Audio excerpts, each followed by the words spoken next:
And we welcome you to another game day broadcast. That's what sounded like in our last broadcast, which was an eternity ago, it seems. But we're back on the air from Memorial Gardens as the Battalion hosts the Mississauga Steelheads in this key game in the Central Division. Welcome to our pregame show, sponsored by Long's Maple Syrup, 100% pure Canadian. And the Battalion coming into this one on a little bit of a roll. A couple of more big wins last week in Sudbury in their only two games. And they're at home this week for a couple of games tonight against Mississauga and Sunday afternoon against Barrie. So a pretty quiet week schedule-wise. But a big game tonight. Mississauga and North Bay tied for top spot in the Central Division. Mississauga's played one more game. So after this week, the Battalion will have 10 games left in the regular season, 3 against the Steelheads, 2 in North Bay, and 1 in Mississauga, including tonight's game here at Memorial Gardens. I'm Bob Coles. I'll be joined on the pregame show by Derek Lindeman, who's been busy doing Nipissing Lakers games. Glad you've had the time for us, Derek, but we can't really understate the importance of this game for both these teams. North Bay's really got themselves back in the race, and Mississauga's struggled over the last 10 games or so. So both teams need the points tonight. And it was exactly as you said, Bob. Kind of looked like just around the Christmas break, Mississauga might run away with the division. They've come back to the pack, and North Bay still has continued their strong play. As you said, winning 5 straight games as they're looking to make it 6 straight here tonight against Mississauga. Steelheads have won 4-3 against the North Bay Battalion so far this year, so it'd be nice to get back on even ground with the Steelheads. And the last game was a big 4-2 victory down in Mississauga as the Battalion came away with that road victory that night. Yeah, they'll play tonight, and they'll play a week from Sunday in Mississauga. Yesterday we had a chance to visit with Battalion head coach Ryan Houlihan on how things are going in Battalion land. Let's share that with you right now. Okay, Ryan, a lot of people looking forward to the game against Mississauga tomorrow. Teams are now tied for first place, so maybe a preview on what danger Mississauga gives you. Well, it should be a fun night here. I said that a couple days ago. We're looking forward to the opportunity, the challenge.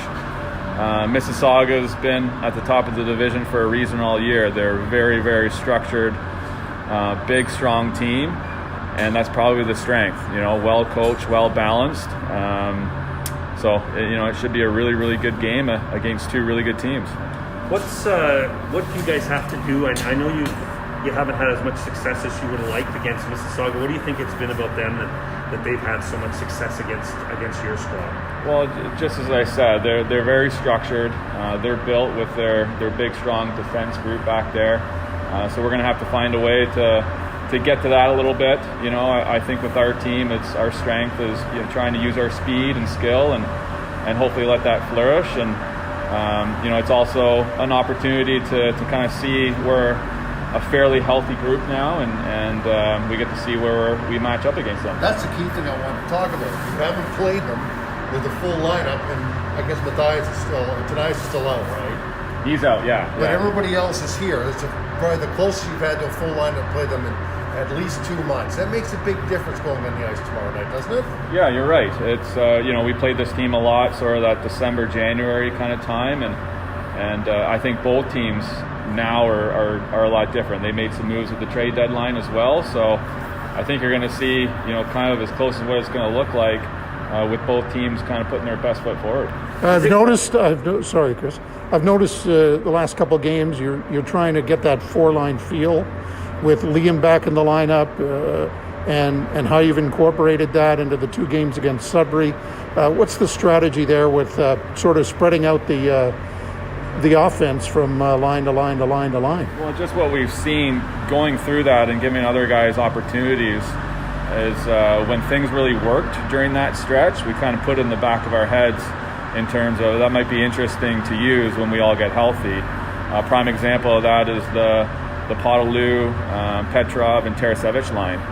We used that line at one point, and they're our best line in early January. So Those are three guys that pose a lot of chemistry, and now when you can do that, wow, you spread it out and you spread the weapons throughout our lineup. It's I would think it's been a challenge for a visiting team. You have a player, several of them actually, the 205 group, that are going on the ice and you're not fearful of putting them out there, because not only are they not preventing goals, they're scoring goals. So again, it's the same problem I asked you about last week. You have guys that you might not be able to address simply because you have too much depth, which is the best problem to have. It is the best problem, and it is our problem right now.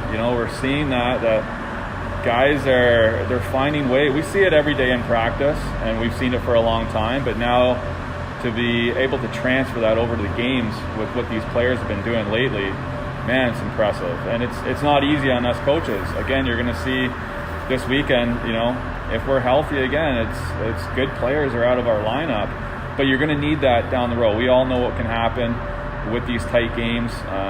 Different things can happen on any different night, and then you keep going as the stretch run goes. We're going to need everybody. So guys are going to have to stay a little bit patient, but you're right, to have everybody being in a situation where we're not fearful of them going out, man, it's a huge strength for us. Ryan, I know getting playoffs wasn't the end goal here, but when you got here, there was a big push to get in, and then they shut the league down, and this is an important milestone you reached last week, right? It is, yeah, and that's a good point. It's kind of nice to do it in our own fashion and our own way too. That night, being able to beat Sudbury and clinch at the same time, that's always fun being able to do that. I want to ask a question about, one of the players for Sudbury took a run at Cole. This is going to happen more and more. Your skilled players are going to be targeted, especially come playoff time. You've been around a long time. You've played in this league. You know what it's going to be like. Are you ready for that? What do you do to make sure that other players, one of your defensemen stepped up in a big way. Grayson stepped up to stick up for his player who's lying on the ice. That stuff's going to happen. It's going to happen more. Yeah, you're right. And I think that's just showing of what the leadership is in our room and what the character is like with our team, guys sticking up for each other. That was a really good thing, a really good moment to see how we would respond, how we would react, and I think we came out of that in a good way. Do you expect, to be honest, your skilled players to be, once playoffs start, things change? They're going to be a lot more physical with them, your opponents, I believe. For sure, and that's probably why you're seeing, we're trying to balance the attack out a little bit, and if a team wants to key in on one line, what about the other two lines that are going to kind of free up too? So, we feel like we got weapons all throughout the lineup, and our players know that. And I think what we are seeing, why we're having a lot of success lately is, I've always said that the pace ramps up, the compete ramps up. If you can ramp up with it, skill and talent really takes over at the end, and that's what our guys have kind of been doing lately. Ryan, other teams got a lot more headlines at the deadline, but it seems the three guys that Adam acquired, are having a major impact on this team. Would you agree with that? Yeah, and well, we liked our team too at the deadline, and I think you got to be careful of what you insert and the needs that you really have. I think it's dangerous to get carried away, and Adam did a fantastic job of solidifying our back end. I think Grayson Ladd is just, we call it out all the time. There's a 5-year guy playing. Like, you can tell the little plays he does, the little moments he does, and then getting McDonald and Tarasevich to add to that depth and our scoring has been very, very impressive. That's good for me. And that was Ryan Houlihan, the head coach of the North Bay Battalion, yesterday in the scrum, and he mentioned the depth issues, and it's really affecting the team in different ways. I mean, Anthony Romani has been tremendous the last few weeks. He's a scratch because they have 13 great forwards that they can go to, and it's his turn to sit out tonight. Mathurin on the back end, still injured, so it's the usual 6 defensemen. How about Matvei Petrov? He's on your third line, people. Yeah, that's right. Matvei Petrov, one of the top scorers in the league, on your third line. Again, they're trying to just stretch out their offense from line to line to line. Of course, this is Liam Arnsby's first home game since being injured, and we'll have an interview with him in our first intermission as all the things he went through just to get back in the lineup. His first game at home, and he's on the so-called second line. So, Derek, What about this Mississauga team? What challenge will they give the Battalion tonight? Well, anytime that you got a goaltender like Roman Basserin getting the start, he's 18-11 on the season with a .283 goals against average and a .984 save percentage. One of the top goaltenders in the league. It really starts from the back end out for the Mississauga Steelheads. They got two elite defenders in Del Masto and Evan Brand, and that's where they like to generate their offense, is from that back end forward. And are you expecting maybe a more physical game? There's one question there about Brandon Coe being a target. We've seen that in a couple of games that, usually he's able to create room and just hold on to the puck, but this late in the year, you start to get those open areas start to be shut down a little, and the Battalion have to be ready for that kind of attack from Mississauga. And that's one of the reasons why you're seeing the Houlihan change up his lineup a little bit. He's trying to create more room for all of the offensive threats. He talked about how he has to try and fit in all of the offensive players into the lineup. So by putting Petrov down to the third line, he's hoping that maybe that physicality play might draw a little bit away from Brandon Coe and have to spread out. It's hard when you got one line to focus on, and that's what Houlihan's going to try and do by spreading out the offensive threats. Well, both teams spread out their goaltending duties. You talked about Basserin getting the start for the Steelheads, who are looking for the 34th win of the year and 18th on the road. Joe Ranger sitting this one out to start. And the Battalion going with Joe Verbetic, Dom DiVincentis, who's played well, but Verbetic gets the start tonight. North Bay looking for their 20th win at home this year and their 34th win overall. So it should be a dandy. These two teams, as we mentioned, will meet 3 times down the stretch, and really important that they get these points to lead the division after tonight. And it's the start of a fantastic hockey weekend here in North Bay. I mean, 2 Battalion games against Mississauga and Barrie, and of course 2 Nipissing Laker games on Saturday, Derek. The McCaw Cup Championship Final for the women at night, and in the afternoon the men play McGill. Yeah, the afternoon game, it's the men's East semifinal as McGill Redmond come in as the 8th seeded team to take on the Nipissing Lakers, who finished 4th in the Eastern Conference. And then at night, that's the main event where the Nipissing Lakers women's team hosts the first ever McCaw Cup here at Memorial Gardens. They take on the Brock Badgers. Nipissing was the 2nd seed going into this tournament, but just last night they knocked off the Toronto Varsity Blues, who was seeded number 1 and was the top seed in the nation. Okay, Derek, thanks for your comments. And we're going to have the national anthem now, and then we'll throw it to Courtney and Derek on the other side for the play-by-play story. And their new adoption center that's under construction. Please welcome our guests for tonight's ceremonial puck drop. Rick Vesna of Gateway Sides is joined by Jesse Tessier of the Humane Society and Rebel, who is adopted from the Humane Society.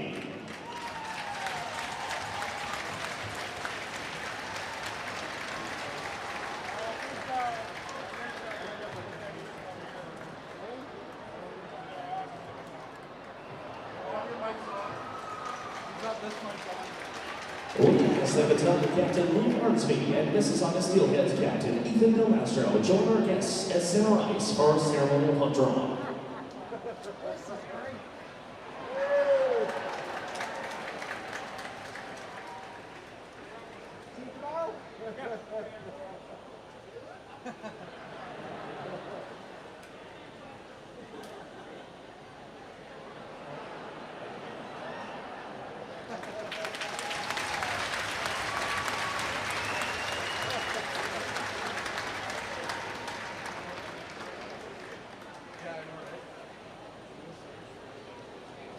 Please rise as IHG Wealth Management presents Linda Birch for the singing of our national anthem.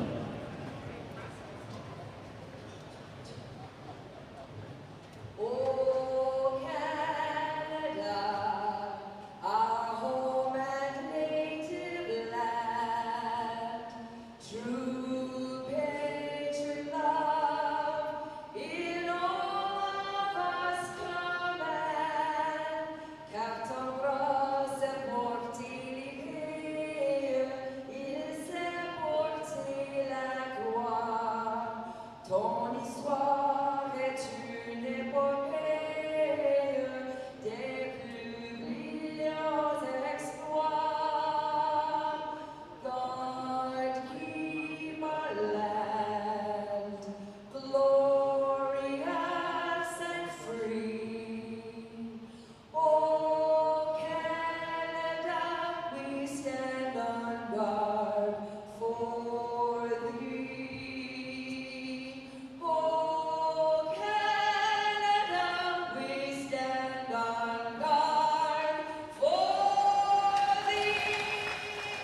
And good evening, friends, and welcome inside North Bay Memorial Gardens as the two teams sit atop of the Central Division. The Mississauga Steelheads come into town to take on the North Bay Battalion.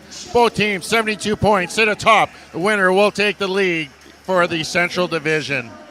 Courtney, always a pleasure to join you in the broadcast booth as you'll have the call for tonight's game. A really tight contest as these top two teams are going to be battling hard tonight. Yeah, it's going to be a really fun game tonight, I think, here in North Bay Memorial Gardens. Derek, like you mentioned, both teams are at 72 points, and the Battalion are in a position they haven't found themselves in all season long. Having games in hand of a rival, because they've been one of the healthy teams this year, whereas Mississauga's played one more game than the Troops, so the Battalion have that game in hand, like we mentioned. So this game and any game from here on out is huge, and as Owen Van Steensel said on the podcast this week, it's exciting because their fate lies in their hands. And that's one of the things that you play for all year on top of the playoffs, obviously. You already have that X next to your name, which is fantastic. But now you're playing for home ice. You're playing for the Central Division crown, a banner that we haven't had raised to the rafters since the first season the Troops were here. And they do it with a game in hand, Derek. Yeah, and it's exactly that. So much at stake as the North Bay Battalion control their own destiny. This game is one of the biggest games so far this season as the Mississauga Steelheads prepare to take on the North Bay Battalion. We're ready for the first puck drop. The Steelheads in their road whites going from left to right, and the Battalion in their home greens going from right to left. And the face-off is down, and Mississauga has it in their own zone. Uberti passes it on down to Del Mastro. Del Mastro gets it on into the Battalion zone, and Winslow chases after it behind the net of Joe Verbetic. He's taken up against the boards. He's just holding it there as they fight for the puck with Uberti. Puck back to the blue line for Larson. It's blocked by Russell, and he tries to get a jump, but he can't quite figure out where it is. Puck's now into Coe as he brings it into Mississauga zone, and he's stripped of the puck. Mississauga now turning things around as Uberti gets the puck in the neutral zone. Off to Del Mastro. Del Mastro tries to shoot it in, but it's off the skate of Nelson, and he just chips it into the corner. Van Steensel now gets his first touch. He passes it up to Jackson. Jackson just looking to go for a change. He passes it back to Nelson, but Nelson's taken out by the referee, and he's okay. Nelson up to McDonald. McDonald carries it over. McDonald with a lethal shot. He takes the shot on net, and Bastian with the first save of the game. 18:59 left in the first. We talked about Roman Bastian starting for the Mississauga Steelheads. He comes with an 18-11 record, 5 shootout losses with a 283 goals against average and a 894 save percentage. Joe Verbetic getting the start for the Battalion. We'll have his numbers next stoppage. McDonald off the post, off the face-off, and it's into the corner. McDonald now with the puck again. He carries it in and takes a nifty little shot, and Bastian gets a piece of that. Puck now at the close half wall. It's back to Govero at the point. Govero looks for some options. He sends it out front. Van Steensel tries to get the chip, but instead it's right into those pads of Roman Bastian. Quick rundown of the numbers for Joe Verbetic. He's played in 39 games with a record of 24 wins, 9 losses, 3 overtime losses, 3 shootout losses, 2 shutouts. He comes in with a 299 goals against average and a 902 save percentage. So when you're comparing these two, pretty identical numbers. Goaltending is not going to be an issue for either of these two teams tonight. Yeah, both goaltenders head-to-head as well. Joe Verbetic has a 936 save percentage against the Steelheads, whereas Bastian has an 882 save percentage. It hasn't felt like that at times as the puck is dumped back into Bastian. Bastian has had a really good season after being picked up on the waiver wire by the Steelheads, and he's played the Battalion very well, but it's kind of pick your poison when it comes to the Steelheads. Between him and Joe Rangers, the puck's into the Battalion zone now. Puck behind Joe Verbetic's net. Podolou comes out with it on this, what I dubbed the international line, when it came to the Sudbury game on Sunday in the Sudbury broadcast. Petrov chases after it into the Steelhead zone. Petrov in the corner with it, but it's lost, and it's just chipped back into the corner. But instead, Del Mastro gets the puck. Del Mastro, property of the Chicago Blackhawks. He gets the puck back to his teammate as we got our first Go Troops Go chant here on the evening. Lavoie now with the shot, but is blocked by Lucan, and it's into the corner. Battle now on the far side wall, and Ladd comes away with it. Ladd skates around his net, and he chips it up for Outwater, but Outwater's taken out by Vecchia. Now Sema coming out, who's in his first game action for a while. He didn't have any game action until after Arnsby came back, so he missed the 2 Sudbury games. And instead the Battalion now dump it down It's going to go for icing. But yeah, Sema back in the lineup, Romani out. You heard Bob and Derek talk about that on the pregame. Derek, a little bit of a fast start to this game with the Battalion leading in the shot clock, 3-0. And that's the start you want if you're the North Bay Battalion. Ryan Houlihan wants to get that start. Quick start against this Mississauga Steelhead team who is stingy giving up goals. The North Bay Battalion want to strike first here at home and get the crowd into it, as the crowd could be one of the differences as they won 9 straight at home. Owen Outwater gets the puck into the Steelhead zone, and exactly, the 7th man is very tough to play against, and the Battalion have been getting stronger crowds as of late, and we'd like to see that as they go down in the playoff drive as the puck's into the neutral zone. Steelheads with possession back into their own zone, and they're going to chip it back up into the neutral zone for Govro to find. Govro over to his defense partner Ladd. Ladd chipping it up for Coe, but he's taken off the puck, and the Steelheads just chip it back into Joe Verbetic, who plays it behind the net. Govro with the puck, looking for some options. He gets it up to Coe. Coe to Jackson, but Jackson skates past it, and Russell picks it up. Russell from the face-off circle in the Steelhead zone, but it's fanned on. Steelheads now back in transition, going the other way. And they dump it on in for Uberti to chase after. Uberti now just taken along the wall by Winslow, but he comes away with it. He gives it back to Sharp, and Sharp takes a shot, but it's into the corner. Russell plays it back to Lucan, or Nelson, I should say. And he gets it up to Coe, but instead the Steelheads are on it first. The Steelheads aren't really getting any pressure in the North Bay zone, but they're keeping that neutral zone pretty clogged up as well. Nelson now with a bit of fancy footwork tries to get around Uberti, and instead the puck is out to Joe Verbetic, who's going to cover it up. Stoppage of play, 50-49 left in the first period. When you look at this Mississauga Steelhead team, there's only been 2 players that have really done any damage here against the North Bay Battalion. James Hardy and Luca Del Belbaluz. They are on that top line. Both of them have registered 11 points for the Mississauga Steelheads against the North Bay Battalion. The next best is way down at 4 points, a couple there. So Mississauga, just those really, the 2 players really doing all the damage for the Steelheads. Yeah, what a tandem though for those Steelheads teams, and they've been deadly as Arnsby comes up with the puck behind his net up to McDonald. McDonald gives it to Van Steensel, who gets a little bit of speed through the neutral zone. Van Steensel gains the zone and stops up. He chips it over to Lucan, who is actually getting in on some offense, and he chips it in behind the net. McDonald looks up for Van Steensel, but it's too far ahead. McDonald's puck then banks in on Basterin, who's just going to cover it up, and we're going to get another stoppage in play. And during the pregame, we got to hear a little bit of Ryan Houlihan talk about the 3 additions. And one addition, Kyle McDonald has been here for the North Bay Battalion. Since coming over from Windsor, he has registered 16 goals, 9 assists, 25 points in only 21 games, as he's been a quiet but great addition and currently on a 13-game point streak. Yeah, Kyle McDonald is dangerous, of course, getting a beautiful assist, not intentionally, to Owen Van Steensel on Sunday's game against the Sudbury Wolves. Stick breaking on a slap shot attempt from the point as the Steelheads get the puck down to the Battalion zone, and Winslow is in a foot race with Beck, and Winslow's going to win out, and we're going to get an icing call. Puck going back to the Steelhead zone. Yeah, when you look at that trade, Kyle McDonald and Grayson Ladd coming over at the trade deadline, kind of questioning what really was known about Kyle McDonald, but we're really seeing what Adam Dennis saw of Kyle McDonald. He's been one of the leaders in the offensive category since joining and has really brought in that secondary scoring. But then you look at Grayson Ladd, he still hasn't found the score sheet, but he's so solid defensively and has that great senior leadership in his 5th overage season here and doing great jobs with the younger defensemen. Yeah, Grayson Ladd is more of a solid defensive guy, and he's set up a couple of goals, especially some big ones, an overtime winner against the Sioux Greyhounds in early February as an outlet pass to Jackson finds him by the Steelheads bench, but he can't go very further as his stick's held on to now. The Steelheads get it back into their zone, and they chip it up, but Winslow's on it in the neutral zone, and Jackson's going to touch pass it to the middle of the ice to Coe, and Coe's going to give it to Russell. Russell skates around with it. He's going to chip it down into the zone with Coe to chase after it. Coe at the half wall, the near side that is. Vecchia gets the puck instead and sends it up ice. Winslow with it in the Battalion zone. He chips it up to Russell. Russell skating through the neutral zone. He's going to carry it over the blue line, but instead Evan Brand's going to get a stick on it instead, and the Steelheads are going to go the other way.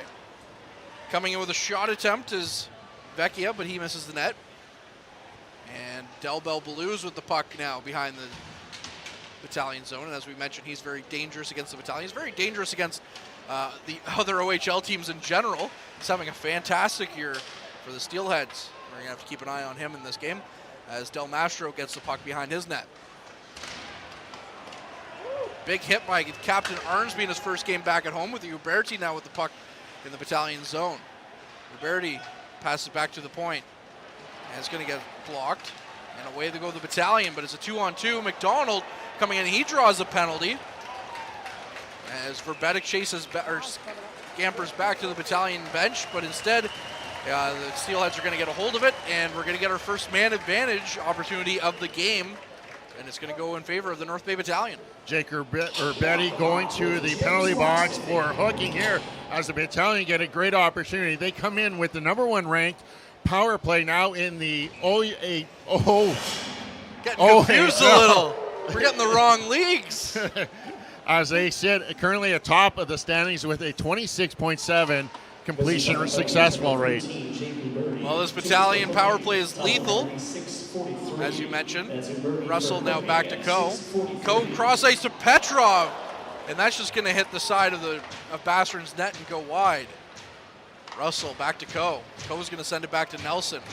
Nelson over to Petrov, who winds up and shoots it, but it's blocked in front. What a hard shot to block. No, thank you. And the Steelheads are going to get it out of the zone as Coe tried to get a stick on it at the blue line, but instead it wasn't enough, and the puck gets out.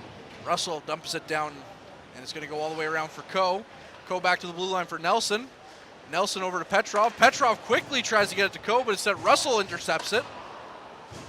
Russell sends it for Petrov. And Casper Larsson's going to send it the length of the ice with a minute left on this power play opportunity for the troops. Russell carrying it into the Steelhead zone. He's going to carry it on in. It's going to be out front to Jackson, who's going to get a backhanded shot away from in close to Bastron.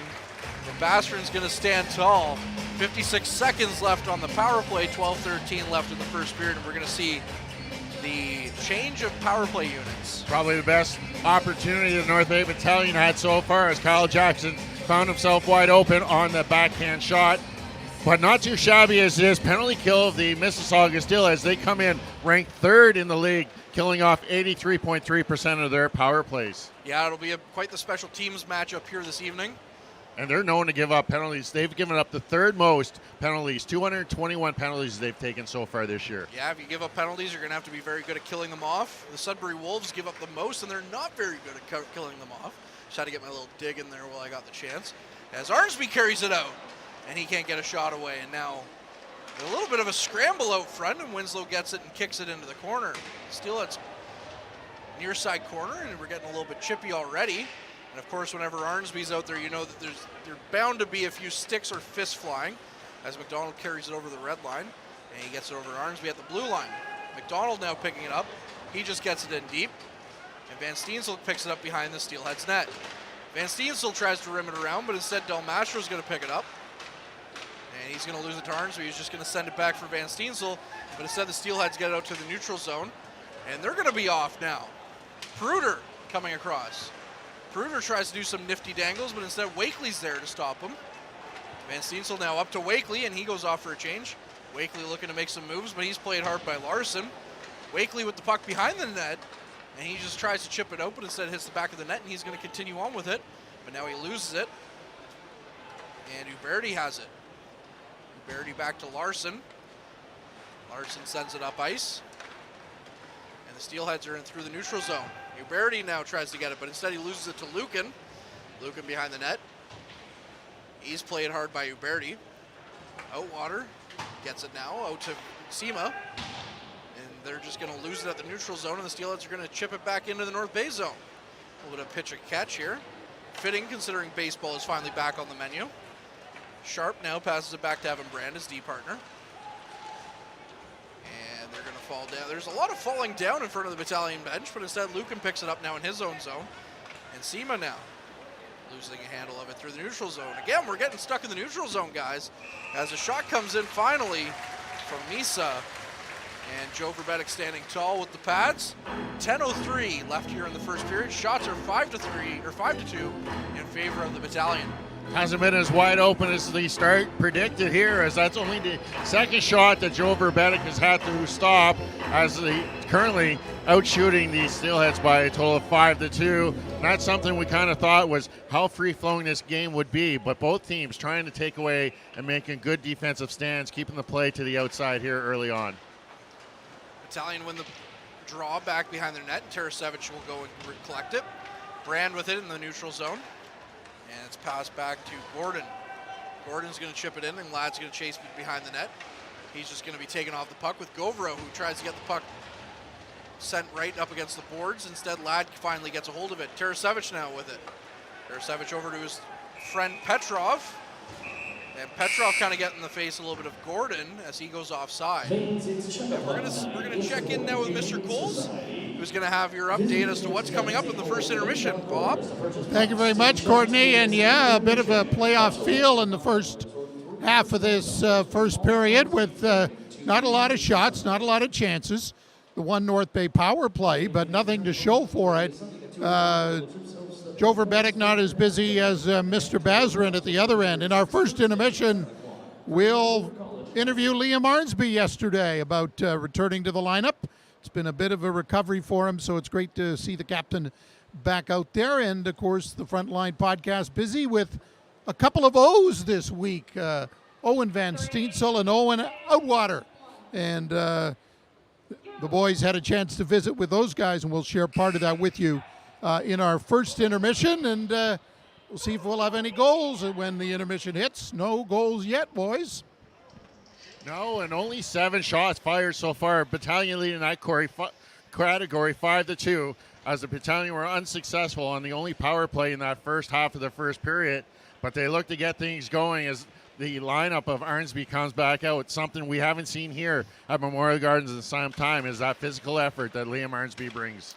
Yeah, of course, making his return with the 2 games against the Wolves last weekend, in which the troops outscored them 14-3 in the 2 games, as Arnsby's taken down to the ice, and it looks like now he might have drawn a penalty.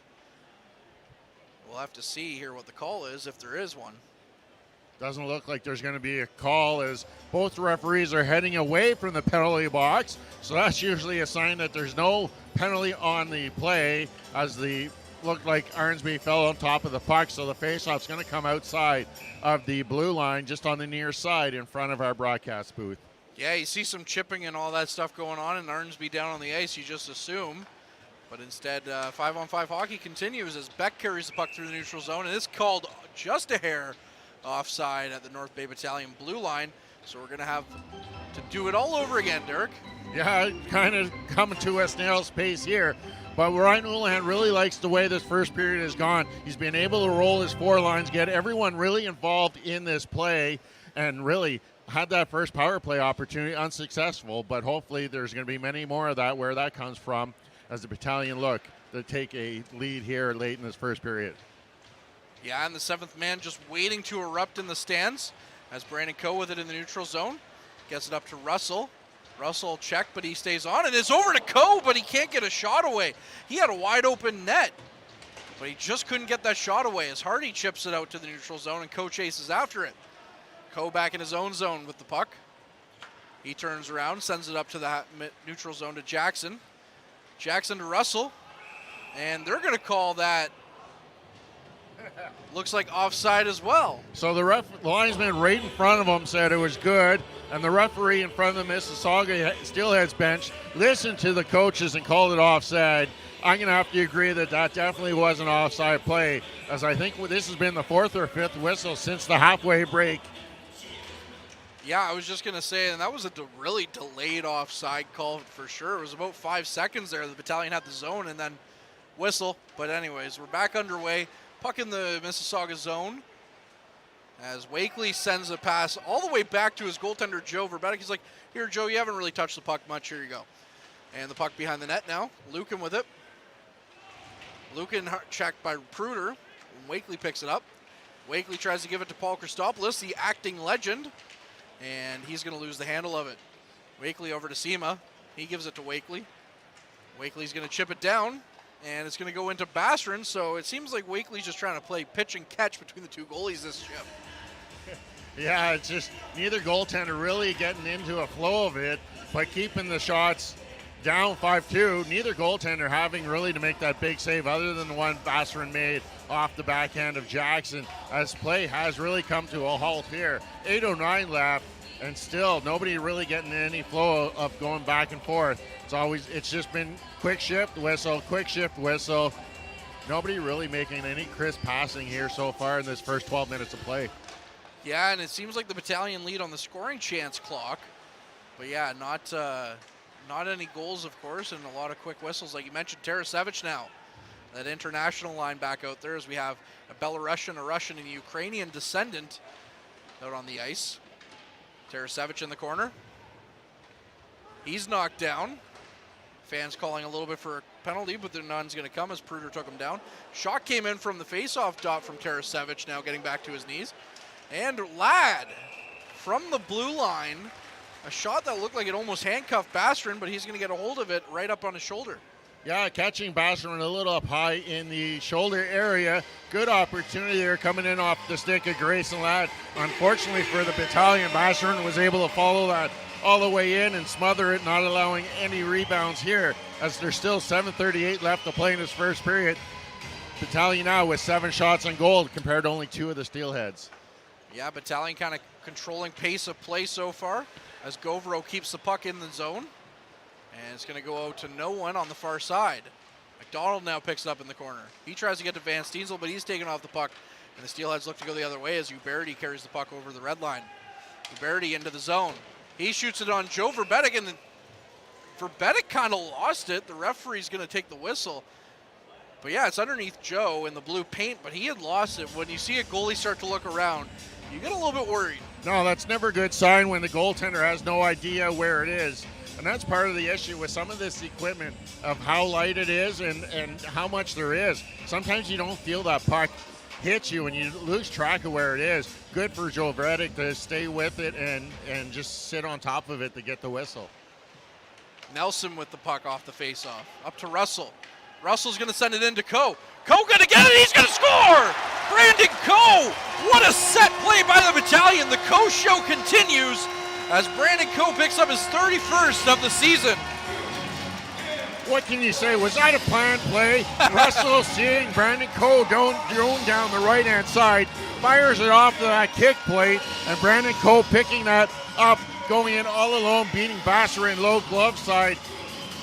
That's his 201st point for Brandon Coe as he picked up his 200th point. He currently sits 8th in the Battalion career regular season scoring leads. He needs 14 more points to catch number 7, Luke Lyons. We have seen the Battalion use that play before, that active kick plate behind the net, and Russell just turned around and fired it as hard as he could, and it looked like he was going to go for icing, but Coe beat it out, and of course he was in all alone on Bassron and got the shot away, kind of dangled him a little bit, and it's 1-0 North Bay. What a great goal to get the fans on their feet here in North Bay Memorial Gardens as Coe now through the neutral zone. And instead the Steelheads are going to pick it up as Coe kind of fell over. Larson with the puck in his zone.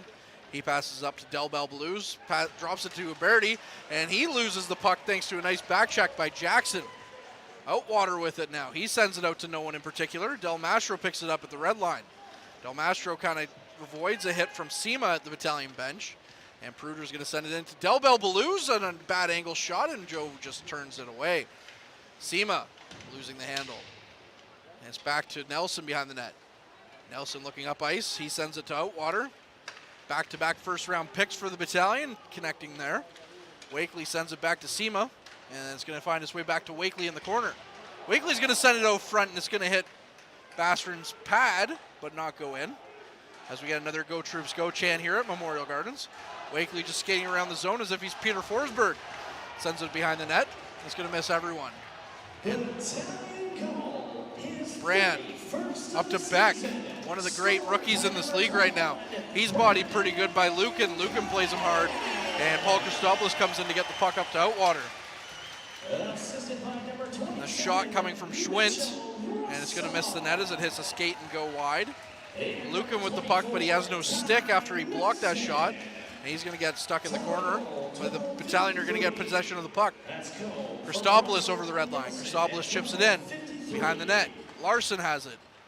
Larson turning around, looking up ice, trying to find one of his teammates to pass it to, and McDonald has an active stick as Arnsby takes a run at Larson and puts him down on the ice. McDonald now passing it up to Arnsby. Ladd now joining the rush with Van Steensel. Ladd's going to chip it in and just go after it. So the stay-at-home defenseman trying to get a little bit of offensive creativity in this game. He's going to be stuck up against the boards, and Van Steensel's going to come away with it, but then lose it. McDonald now gets it at the Steelheads blue line. He's going to chip it in, and Potaloo's going to chase after it. Larson sends it all the way around. It's going to go to the Battalion end. Doesn't look like there's going to be icing as Tarasevic goes after it. Tarasevic chips it up to Govro, but it's just out of his reach. And the puck's back into the corner as Petrov just chips it up the ice.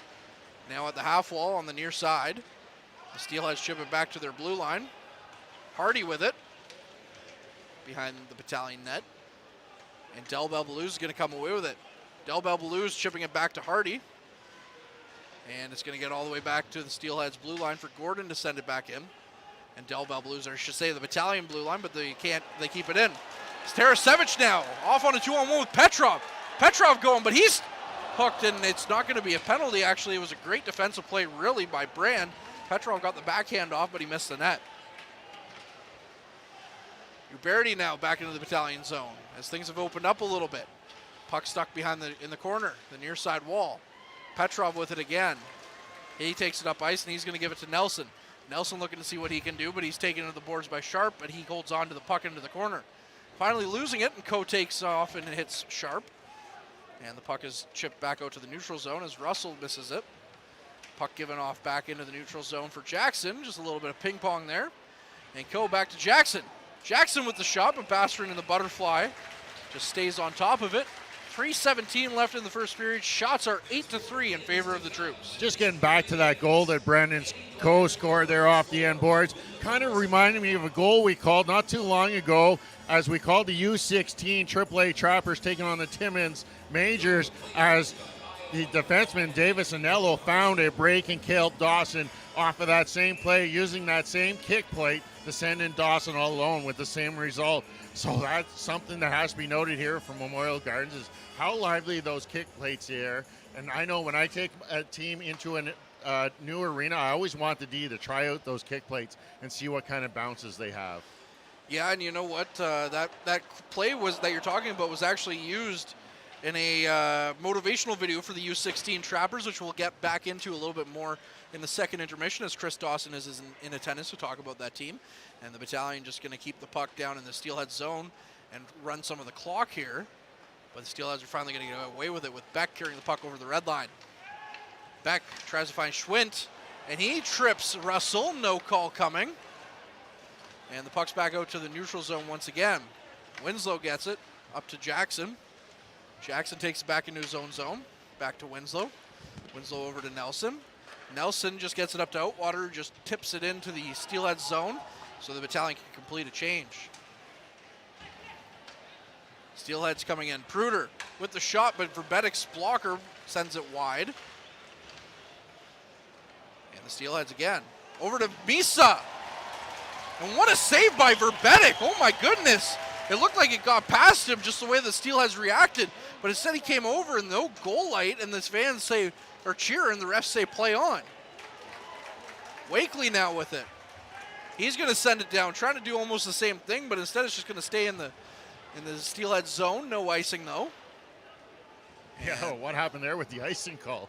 No idea. Went to sleep on that one. Outwater tries to get back for Sema, but there's bodies flying everywhere in the Steelhead zone. And here comes Hardy again. Hardy trying to get around Luke, and he does. He tries to get a bad angle shot away, but he can't. Or he can't solve Verbetik. Van Steensel trying to chip it in, but he can't get it past the glove hand of Gordon at his own blue line. Uberti now looking up ice, and he's deposited in the corner by Kyle McDonald, who has a couple of feet on him, I would say. Del Belbalou now at a bad angle of the Battalion zone. He skates around the corners. He's going to send it off to his running mate, Hardy. Hardy back to Sharp. And it's going to hit a couple of sticks. I don't think it hit Joe Verbetik's pads at all. And the fans applaud that effort as we're down to a minute left in the first period. Puck sent up, but Ladd just gets it at the neutral zone and dumps it back in. Steelheads looking for some options up ice. Uberti has it. Uberti looks cross ice, but it hits Tarasevic's shin pads. Sharp dumps it in. Nelson chases after it. He's behind his own net, looking up for it, but he's going to avoid a check from Kai Schwint. And Nelson's going to be off to the races now. Nelson coming in 2-on-2 with Tarasevic, but both of them are taken off the puck as Nelson fanned on a pass and Tarasevic was bodied. Puck now behind the net. Schwint with it. Tarasevic picks it up on the far side half wall. Tarasevic behind the net, and he's going to carry it back out to the far side half wall. He tries to find Petrov out front, and it's just going to go right between Petrov's skates. Beck up to Schwint. Schwint's just going to chip it down, and that's pretty much going to do it for this period as there's 5 seconds left on the clock, and Kristoval's just going to hold on to it and let the period play out and skate away with it as the Battalion fans really enjoyed that first period, albeit it's only 20 out of 60 minutes. No, but you have to be happy Ryan Ullhen with this first 20 minutes that his North Bay Battalion came out. Seemed to take the play to the Mississauga Steelheads, capitalizing once as Brandon Coe picked up his 31st of the season. But the Steelheads pushed back a little bit there near the end of this first period, getting a couple good scoring chances. But Joe Verbetik standing tall, making 7 saves in the first period of play. Now let's bring in Bob Coles for the first intermission. Thank you very much, Derek and Courtney. Yes, we'll check the scores around the league. Not a lot of them. Niagara and Barrie, 1-0. A minute 10 into the game in Barrie. Jelsma with the goal for the Colts. And here, of course, it's also 1-0. And that's it for the scoreboard. The shots in that period, 9-7 Battalion. Just one power play for North Bay. They did not score on it. Face-offs won 14-5 in favor of the Mississauga Steelheads. The only goal, Brandon Coe's 31st from Mitchell Russell and Ty Nelson at 12:53. Jake Uberti, the penalty for the Steelheads for hooking at 6:43. Schedule-wise for the Battalion, they will host the Barrie Colts on Sunday at 2 p.m., and then Hamilton comes in here next Thursday. Well, Derek, your comments on that first period. Both teams have to be happy with they came in. I know Mississauga is coming off of a big victory over Barrie on Tuesday night, but they weren't able to solve Joe Verbetik. Looked a little sluggish at the start of the game.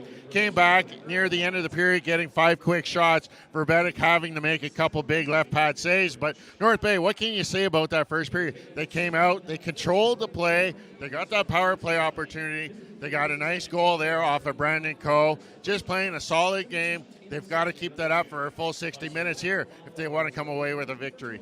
Yeah, you got the feeling that it's going to be a little harder hitting tonight than maybe some of the other games down in Mississauga. Yeah, we've seen it. We question always how physical the games will be between these two teams sitting at the top of the Central Division. This is their 8th meeting, and it seems like things are starting to get a little bit more comfortable in that physicality. We've seen a couple big hits. You expect that when you see Liam Arnsby back in the lineup. This is the first time we get to see him at home again for some time, and it's really nice to see that physical presence he brings. He doesn't back away. He gets involved in all those plays. Thank you very much, Derek. And, of course, you mentioned Liam Arnsby, and we had a chance to visit with him yesterday during our weekly scrum.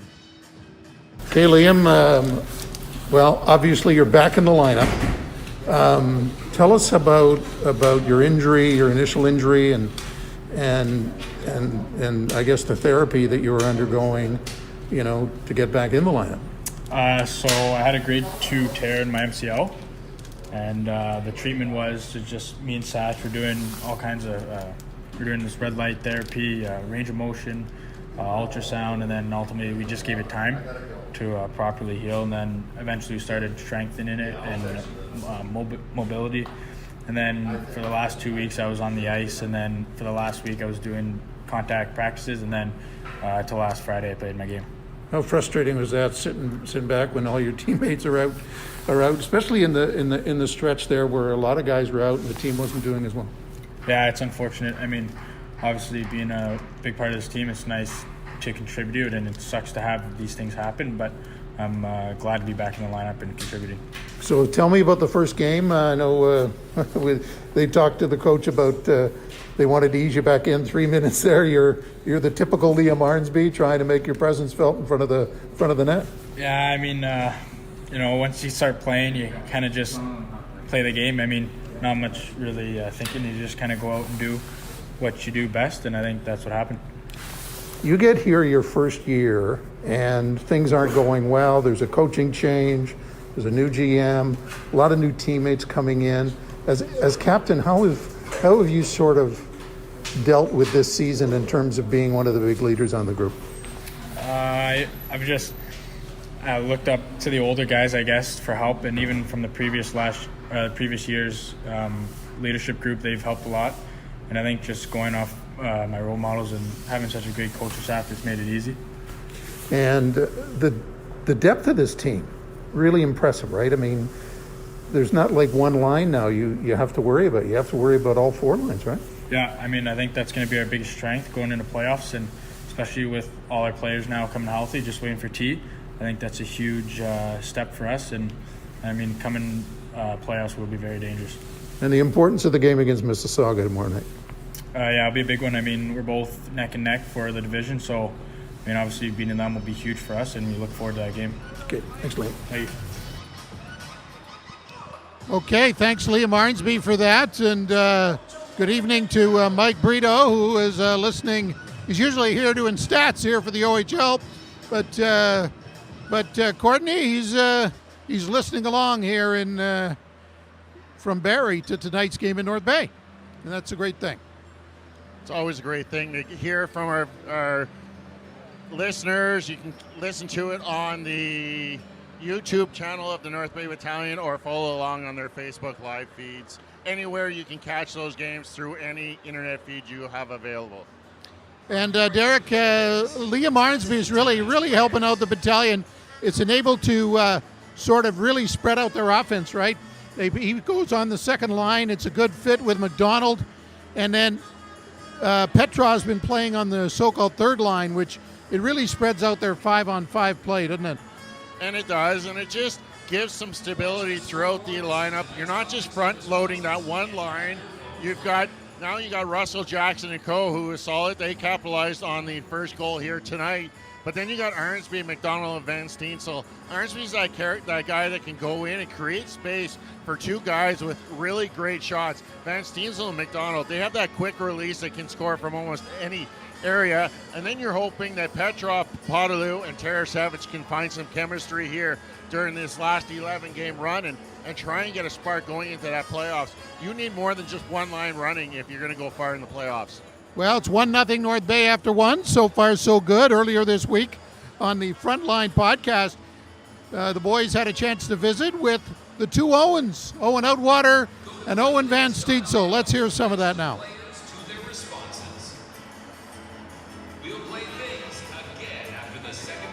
It's another episode of the Frontline Podcast. I'm Tom Parisi along with Courtney Kenny, and today we got the two Owens on their God knows how many tour of duties.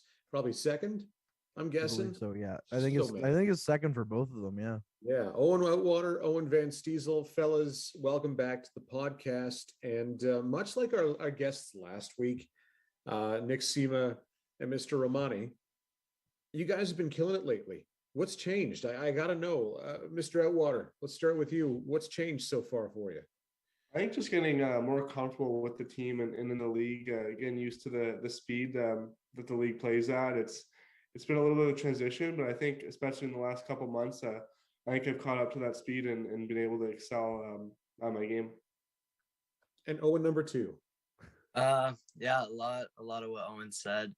You kind of get used to the pace. You start to develop your role and understand that role and kind of find out what the team looks for you or looks in of you night in and night out. You both scored some nice goals there on Sunday in Sudbury. Mr. Outwater, I wanted to ask you about yours because I'm up in the booth watching it, and it was in and out faster than you could tell, and you're reacting. So I'm just like, okay, I assume he scored, but I thought for sure he hit the crossbar.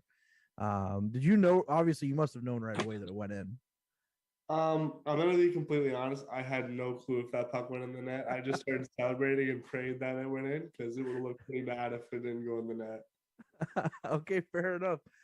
That's really good. I like the honesty. I really appreciate that. Mr. Van Steensel, your goal. I really appreciated Mr. McDonald's assist on your goal. Mm-hmm. It was pretty good. No, it was I don't know, right place at the right time. But no, I mean, I work on that play sometimes in practice at extra ice. So I mean, he wasn't gonna pass it, but I guess it worked out. Yeah, it was totally intentional. What are you talking about? Yeah, I guess you're right. Just play it off. That's what you're supposed to do in that situation. But I guess in that sense, he's the one that should be playing it off, not necessarily you, I guess. So that's right. Yeah. I mean, along those lines, fellas, talk about maybe a time where you celebrated too early, or has that ever happened to you where you went full tilt celebration and it bit you in the backside? My first game in the league, I remember we were playing Peterborough. There was a wide open net, and I hit the post, but I couldn't see it hit the post. I just seen it hit and come back out. So I went, put my arms up. They blew the whistle down and reviewed it, but it didn't go in the net. And what was the reaction from the bench after that one? Well, during the review, it was like 50-50 because I guess the bench had the same view as I did. So some people thought it was in, some didn't. So it was kind of like, did it go in? Did it not? And then I guess it didn't. How about you? Yeah, sorry. Yeah, Go ahead. During the season, I remember I was on the ice with Wakely at the time, and I think he shot one off the post. And I just assumed it went in, and he just kept skating as the play went on. And I went to give him a hug, and the play's still going on. He's like, "What are you doing?" I'm like, "I thought you scored, man." So, yeah. Thought you needed a hug. I don't know. You hit the post. That's really good. For you, Mr. Van Steensel, with yours, where it's your first game in the league, and that could have been your first goal. So I can't remember what I had for breakfast, so I can't remember much of that game. But was it like a big celebration and everything too? No, like I was kind of cutting across the ice and I hit it back across, and I guess I hit the left post, but I put my arms up, looked to the crowd, and then I mean, I guess it wasn't huge, but it was definitely noticeable. I wonder if I can find a clip of that. That's funny. I gotta find a clip of both of those because I can just imagine trying to hug a guy while he's mid stride too. Like, I bet it didn't work out so well. So you guys are getting adjusted to the league and stuff. We asked this of Nick and Anthony last week. Do you remember a specific welcome to the OHL moment for you where you're like, oh my goodness, this is happening now? Yeah, so pretty, I gotta say probably late October or early November, we were in Oshawa, and I was cutting around the net, and there was probably 2 minutes left in the game, and I guess I wasn't looking in the right spot, and I got crushed, and I got up, and I was kind of pissed off, so I went to go see who the guy was. I grabbed some guy from behind, obviously didn't look at the last name, turns around, so it was Ty McSorley on Oshawa. Oh no. Yeah, I was kind of like, I was a deer in headlights at that point. So luckily I had Nelly and Winnie come in and help me out there, so I didn't get too stuck out by myself. But yeah, that was pretty the first welcome to the league moment for me. Mine, I wouldn't say is so big. I don't remember getting blown up or anything too big in the early stages of the year. But I remember maybe our second weekend, I just realized like the top players in this league are elite, and it showed really early. I remember Rory Cairns got 6 points on us when we lost in the Sioux. So that kind of just opened my eyes to see the caliber of some of the guys I was playing against. I've noticed most of the welcome to the OHL moments involve getting absolutely rocked. Yeah. I don't know what the deal is with that, but I hope that changes. Well, is that just because you're used to the level that you just came from and you're not expecting a guy to be there right away or how big they are? Like, Yeah, is that kind of how it is? It's just a speed and physicality that you kind of have to adjust to. Obviously, minor midget is it's fast paced, but not near as fast as what we're getting ourselves into now, right? So you think you have an extra step, but you're looking at the ceiling at that point. Yes, I think Courtney started a trend there interviewing Owens. TV was listening, I guess, because they just interviewed Owen Beck. So that was Owen Outwater and Owen Van Steensel, and of course Outwater a number 1 pick in the last priority, a first-round pick in the last priority selection. Van Steensel going the year before in the 4th round, and they're a key part of this team. And every week, Courtney and Tom will have a couple of guests. Well, at least one, maybe two some weeks. And wherever you get your podcasts, just look for the Frontline podcast. And the players let their hair down, so to speak, a little more than they do in the after a game or at an intermission, Courtney. So what did you take away from getting a little closer with the two Owens? Well, thankfully, Tom and I had the chance to interview them before. We interviewed Outwater shortly after he was drafted this past year. And we'd interviewed Van Steensel shortly after he had signed, but shortly before they canceled last year. So it was a bit of a, hey, you're coming up to your rookie year. Little did we know his rookie year was still going to be a year or almost half a year away. But coming away from those two guys is just, and a lot of the players, how humble they are and how excited they are to be a part of the North Bay Battalion and come up here, win hockey games, play for a great team, like I mentioned. And then, but with these two guys, you know, a couple of the things just that you learn from them is they're welcome to the OHL moments, like what it's like now that the lights are on you. You know, maybe you used to be the stars on your old team, but you're trying to find your way on the 3rd or 4th line at first. Van Steensel, as we've seen, has taken the 2nd line and run with it since finding his way as they come back out on the ice now. But that's kind of been the big thing, is learning about them personally away from the ice. Yeah, that's the thing about what impressed me about the chemistry of this Battalion team. When Owen Outwater was drafted by the Battalion, his future teammates at the time, including Ty Nelson, the guy who they drafted the year before but hadn't played as well yet, all, gave him a nice greeting. So it shows you that it's one for all and all for one with this Battalion group, and they're hoping the chemistry leads to something big come the spring. They've clinched a playoff spot, and now they're trying to get home ice advantage at least for the first round, and hopefully for them get that number 2 seed over Mississauga. Going to be interesting to see down the stretch these 3 games, and so far so good for the Battalion, who will host Barrie on Sunday in another key game, and that'll be our next broadcast, 1:50 Sunday afternoon, also North Bay's next game. Now we throw it to the boys for the second period. Thanks a lot, Bob. We're looking forward to a great second period as North Bay Battalion continue to lead 1-0 through 20 minutes of play.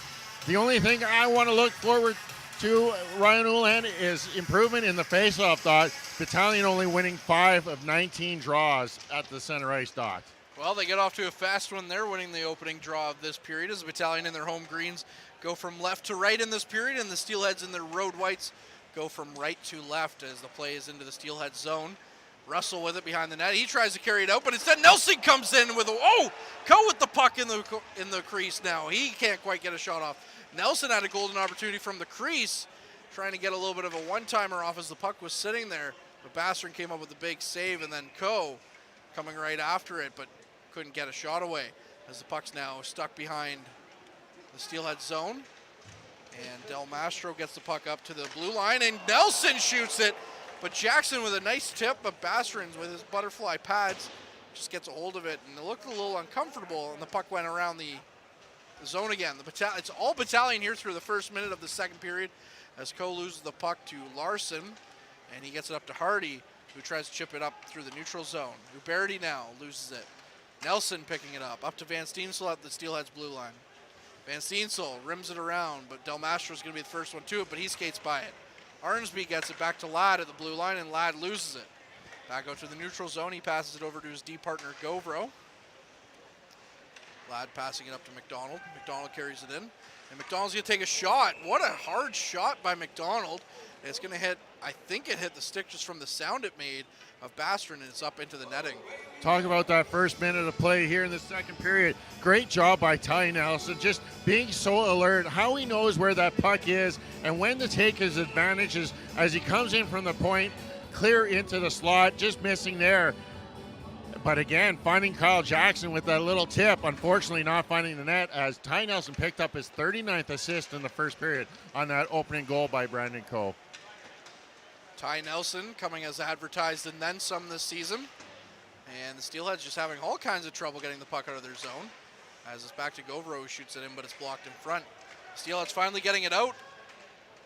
And they almost get off to the races, but instead it's going to chip in and Ladd's going to get it. Now Govro's just going to pin it against the boards. A little bit of a scramble down there with Schwint and Govro as Ladd and Arnsby come in to help. And it's up to the half wall, and Lavoie gets it. He's going to pass it over, and it's going to be off the post. What a shot by Lavoie. Ladd looking for some options. Passes it over to his D partner Govro, who sends it up to Arnsby. Arnsby's going to skate it over, and he's going to try and get a sprawling McDonald, but McDonald can't get a hold of it as Pruder takes it back to the Battalion zone. Pruder now carrying it over. He's going to get Ladd to fall over. Kind of breaks his ankles a la Kawhi Leonard in 2019 for the Toronto Raptors. Hardy with it, or not Hardy. Vecchia, I should say. He's in the corner with it, but he's taken off of it by Christopoulos. And Del Mastro with it. And they tried a nifty little play out front, but they can't get the puck past Verbetic. McDonald's going to chip it down, and Petrov's going to chase after it. Del Mastro gets it up to Pruder at the near side half wall of his zone. And they're going to send it back. But Podolou with a nice stick check is going to get the puck past and sent into his own zone. Beck with it, but he loses it quickly. Steelheads kind of mounting a bit of a comeback here now in this portion of the second period after it was all Battalion to start. Lucan picks up the puck in his own zone. He's bodied, and Christopoulos picks it up in the middle of his zone. Christopoulos tries to get it up, but he hits it off the stick of Chisholm. Chisholm coming in, he takes the shot, and it's over Verbetic's head. And out of play, so with 16:37 left in the second period, we're going to get another stoppage in play.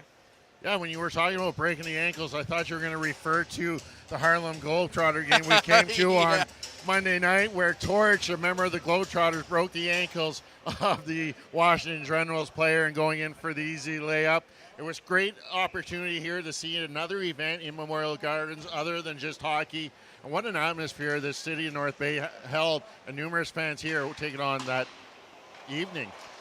Weird shot off the end wall from Sharp as it comes out right through the crease of Verbetic.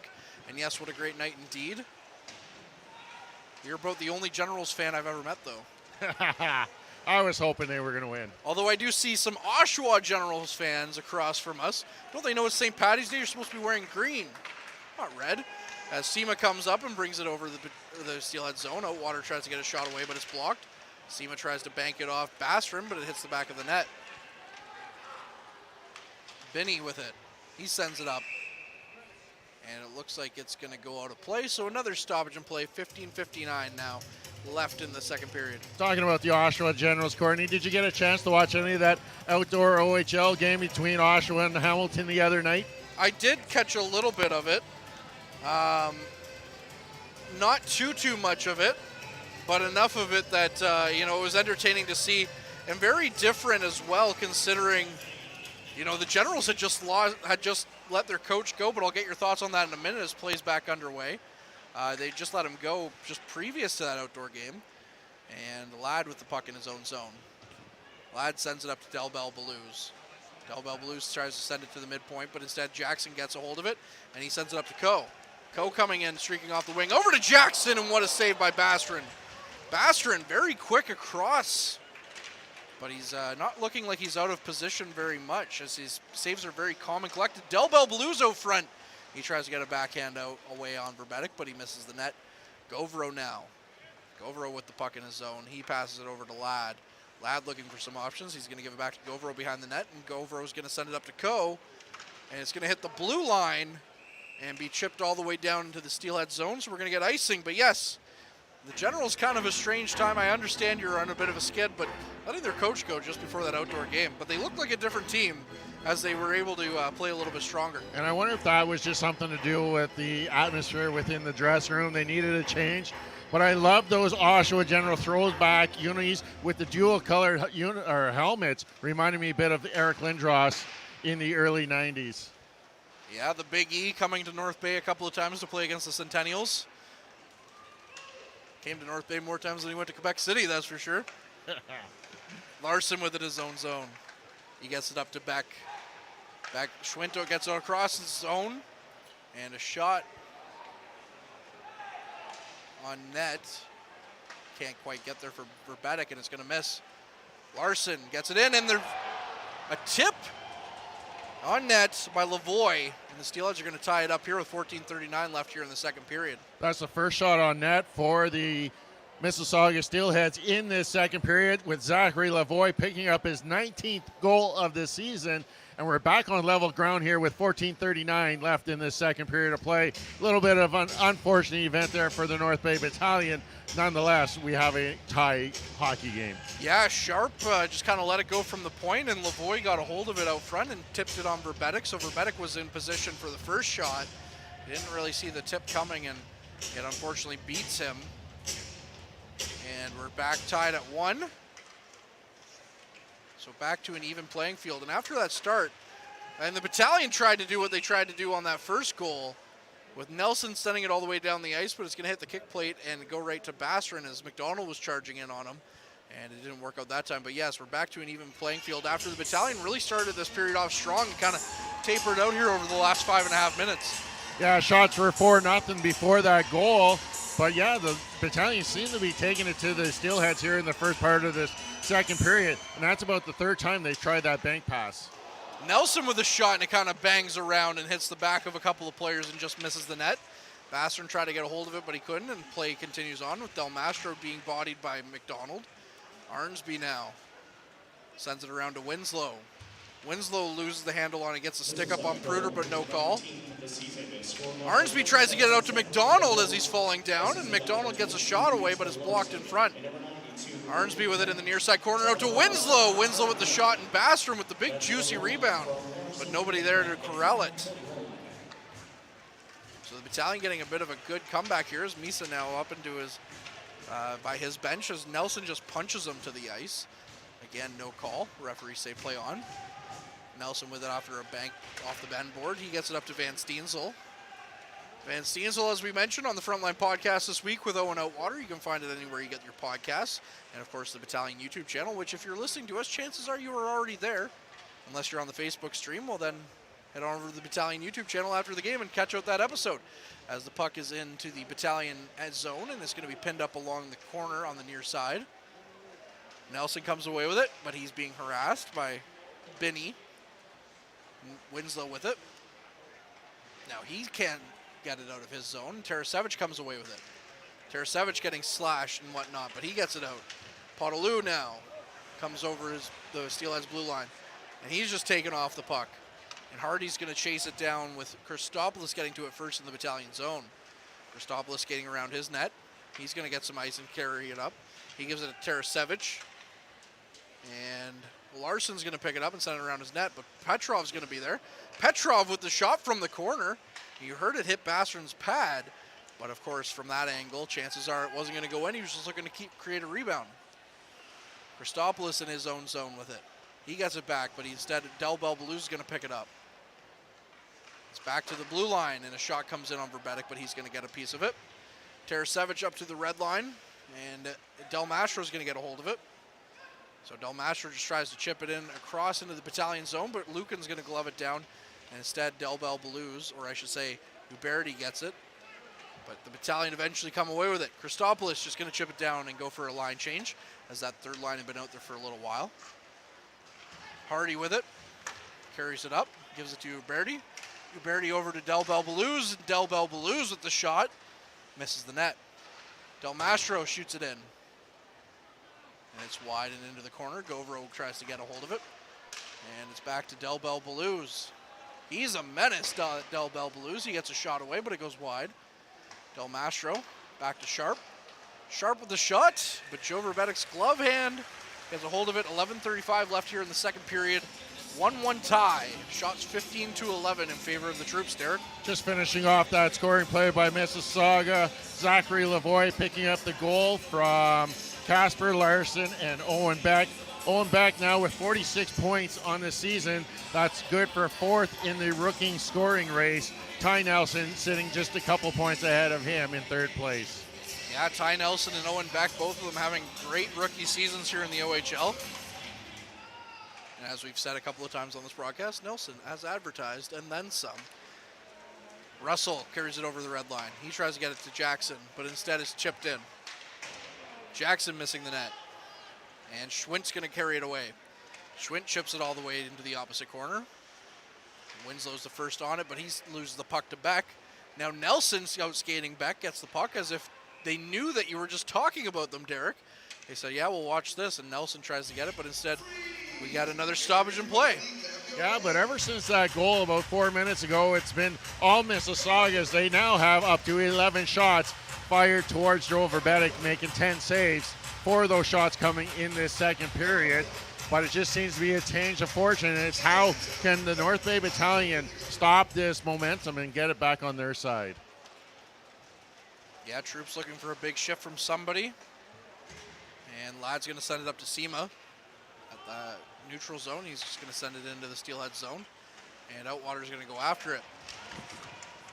Outwater now at the blue line, and it looks like he's going to get an interference call against him, and I wondered if it was going to be called against him when I saw it in the corner, but then play had kind of continued for a moment or two, of course, with the delayed penalty, and Outwater's going to sit for 2 minutes. Yes, Owen Outwater picking up the penalty here with 10:53 remaining in this second period of play. First man advantage tonight for the Mississauga Steelheads. They come in with the 12th ranked power play, scoring on 21.9% of their opportunities. Meanwhile, the penalty kill for the battalion sitting in 6th at an 80.4% kill rate. Back to Del Bell Baluz at the blue line. He loses it to Van Steensel, and Van Steensel's going to get it down the length of the ice. Bastrand out to play it. He's going to leave it for Larson. Larson, a great offensive defenseman for the Steelheads team. He's going to get it up to Hardy, who's going to give a touch pass off to Beck. And Beck's going to come in and get a shot away, but Verbetik's going to get it, and Beck's going to get a hold of it again. Larson now over to Del Bell Baluz, or Barity, I should say, who wound up for the slap shot from Ovechkin's office in the face-off dot, and it's going to hit a body up front and go out of play. Uberti, who was a pickup at the trade deadline for the Mississauga Steelheads, basically the only trade that Mississauga made at the deadline, picking up Jake Uberti from the Niagara Ice Dogs, currently with 30 points on the season, 15 goals, 50 assists. Meanwhile, 53.7% in the face-off dot. What a great pickup there, of course, for the Steelheads. He's turned out pretty good for them, although they have been struggling as of late. Russell sends it down. I thought he was going to hit the Jumbotron, much like a Globetrotter player did, trying to take a shot in the on Monday's game, but instead it's going to get all the way down the length of the ice, and the Steelheads are going to have to regroup. Nelson gets a hold of it, and he's just going to send it all the way back down, so the Steelheads just gain the zone, lose the puck to Nelson, and Nelson's going to set it down with a minute left on this power play, 9:54 left in the second period. Del Mastro up to Beck. Beck looking around. He's taken off by Ty Nelson, so again, they're just looking at it as if Derek talked about us. I guess we need to do something about that, but anyways, shot by Winslow is out into the Steelheads bench. Yeah, another stoppage in play. Steelheads have to cover as that puck came whistling through the bench, going all the way through, not making any contact. 50 seconds left on this power play for the Mississauga Steelheads, but the battalion been really aggressive, jumping on all those loose pucks, making no mistake numerous times, sending it down the 200-foot ice surface. No, absolutely not with 50 seconds left on the power play. As we see Nelson with it in his own zone. He's going to get it all the way back down the ice, and Bastrand's going to come out of his net and play it in just above the no-play zone in the corner. Sharp takes it. He's going to look for a spring pass, and instead it's going to go for icing as Winslow's the first one back. 29 seconds now left on this power play, and there hasn't really been much offense generated by the Steelheads so far. No, we've seen one quick opportunity early off on the opening face-off, but the Battalion have been doing a really good job not allowing the Steelheads any easy access into the offensive territory, and then the Steelheads help the Battalion penalty kill by icing the puck, letting them go all the way down the ice for the next face-off. And kill precious time it does as well. Del Bell Blues with the puck into the Battalion zone. He's been out there for most of this power play, although they have changed some pieces out there, but he has remained. McDonald gets it. He's going to send it the length of the ice, and that's going to about do it for this power play opportunity with 5 seconds left until Outwater can come back out on the ice. Bassern stick handling it in his crease, gives it off to Del Mastro. Del Mastro sends it up. And it's going to be no icing on that play as he was held as Vecchia was held up and couldn't get a stick on it to stop the icing. So play on, they say, with 8:40 now left in the second. Christopoulos carrying it up. Christopoulos tries to chip it up, and it's given to Petrov. Petrov looking for some options. He tries to find Podolou, but it's going to miss him and go into the corner now with Misa back on the attack for the Steelheads, and he's going to carry it on over the Battalion blue line just offside, and that's going to bring us to our mid-period break. And we're going to reintroduce Mr. Bob Coles, who's going to give you a preview and his thoughts, of course, on the second period and a preview on the second intermission. Yeah, thank you very much, Courtney. Mississauga, the better of the chances in the second period, hitting a post and, of course, tying the game, but not much on that power play. It's been a little quieter in the Mississauga zone, so for Basran and company, so we'll see what the break does here. In the second intermission, we'll talk all Voodoos and Trappers. The general manager of the Powassan Voodoos, Chris Dawson, will join us, and Chris, of course, behind Dostar Video, has been providing those profiles of Trappers U16 players all season long, and we'll get an update on the Trappers and how they're doing this weekend at a big tournament. All that coming up in our second intermission, guys. Thanks a lot, Bob. What a finishing here to this second period as we're deadlocked at one apiece. Both teams have had one power play opportunity so far in this game. Neither team able to score with the man advantage. Steelheads still taking it a little bit in the second period to the North Bay Battalion, as the Battalion looking to come out of this media timeout with a little bit of change in momentum and hoping to get the puck deep inside the Mississauga zone. Yeah, it looked like the Battalion were going to walk away with the opportunities in this period as they came out flying in that first minute, but since then it's been all Steelheads. As you mentioned, they've scored to tie the game, and the Battalion win the face-off to McDonald. McDonald gives it to Nelson, who sends it over to Winslow, and they send it down the length of the ice. They must have forgot they weren't on the penalty kill, and it's icing down to the Battalion zone. Yeah, and not only is it the icing, but you also allow the Mississauga Steelhead team to pick where in the which face-off dot you want. So they're going to get the advantage as they are the better teams, currently still leading in the face-offs, 20-8 in the face-off circle. So good opportunity for the Steelheads here. Wow, what a difference. Thanks for keeping us updated, Derek. That's quite the difference for sure, but the Battalion get it out to neutral zone, and the Brand with a missed chance for Van Steensel gets it. As Brand took a swipe at it, missed it, so Van Steensel took it in, and from the face-off circle of his own, of the Steelhead zone, gets a shot away. It's just interesting that I've called out the face-off numbers twice during face-offs, and both times the North Bay Battalion won those draws. So maybe I should keep talking about it. Now 20-9 in the face-off percentages, but that was one key stat I had noted coming into this game. Battalion only have one player above 50% on the season. And the Battalion win another face-off, and it's back to Russell, who picks it up and skates the blue line a little bit with a shot in, but Basran standing tall. So are we going to talk about face-offs again? Why not? Is the only guy really above 50% on the season, Mitchell Russell, 50.6%. He's one of his draws. And he's not even a face-off man. He's a winger, but he was forced into action when Jackson got injured. But instead, the Steelheads win that one, so it looks like the luck has run out on that one. So the Steelheads get into the Battalion zone with a shot on goal, but Verbetic stands tall on that one. Behind the net a little bit. Lavoie going after it, but instead it's going to get up to Coe. Coe at the near side half wall. Loses it. Beck skating around with it. He gets it out to Lavoie. Lavoie gets a shot away, but he can't quite get it to Verbetic. Winslow now skating around with it in his zone. Winslow sends it up to Coe. Coe looking for an option. He gets Russell streaking through the middle, but it's just going to hit a stick and go into the Steelhead zone, and the Steelheads are going to get it down and chip it all the way down the ice, and we're going to get another icing call here as Ty Nelson's the first one back for the Battalion. 7:17 left in the second period. Good chance here for the Battalion as the fourth line of the Mississauga Steelheads get caught out there as they ice the puck. So a little tired as we're going to see the Battalion counter with the line of Potaloo trying to catch the Steelheads with a tired five-man unit out there. See if the luck of the Irish continues for you here, Derek, on the faceoffs. And Beck's a bit of a warning there for the Steelheads. And the Battalion do win that faceoff with Petrov getting a shot, but it's going to float over the head of Roman Bastrin.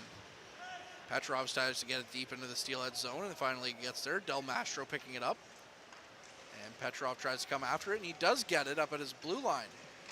Petrov skating across the blue line, walking it a little, and instead, puck's going to get chipped up and out of play over the Battalion bench as head coach Ryan Houlihan went to catch it, but it was just out of his reach. Great souvenir for the kids in the front row, decked out in their St. Paddy's Day green. Probably the best looking section out there as I take a look across. 4 kids wearing green shirts and the green and white leprechaun hats. Great job here supporting the Battalion on St. Paddy's Day. Absolutely, of course. The boys in green on St. Paddy's Day. It's almost as if it was poetic and meant to happen. Tarasevich with it in his corner. He's bodied off the puck by Hardy. Christopoulos picking it up instead. Uberti now tries to get a hold of it, and he does. And he gets out front to Delbel Balouz, but Lucan's there to stop up his stick. Larson gets it back into the far side corner, and Lucan's going to just send it back around for Tarasevich at the half wall. Tarasevich with a quick pass out to the center to Christopoulos. Christopoulos skating it up, gets it to Petrov. Petrov gets it over to Potaloo. Potaloo with a quick shot from the corner, but Bastrin's stick was there on the ice to stop it. Delbel Balouz now only has one guy to beat, and it's Grayson Ladd, but Ladd stands tall and keeps him into the corner. Petrov picks it up. He chips it up for Potaloo. Tarasevich instead picks it up and leaves it for Potaloo, but they can't quite get it. And instead, Tarasevich goes off for a change. Tarasevich now with it at the blue line. He tries to outskate Delbel Balouz, or I should say Misa. And instead, the Steelheads are going to go the other way. Misa with some speed gets it around the Battalion net. He gets it into the corner, but he's taken off the puck by Govro. Into the near side corner now. Govro's taken down. And it's up to the near side half wall. Sema with it, getting it pinned against along the boards, but instead it's going to get back to Gordon. Gordon's going to get a shot, and like a back catcher, Joe Verbettick's there to pick it up. There's that white glove again as we talk about the baseball reference as spring training getting underway in the major leagues. But ever since that goal at the 5-minute mark here for Mississauga, seems like the Steelheads have found their legs and starting to skate and taking advantage of their legs, getting a couple good opportunities here. Joe Verbettick so far making 12 saves on this evening. Yeah, and he had a fantastic game against the Sudbury Wolves on Sunday as well, making 38 saves, or 40 saves on 42 shots, I should say. Sharp gets it back to Del Mastro. They have been out here for a lot of this game, I should say, especially Del Mastro. Puck's out front now. Beck tries to get a shot, but he can't.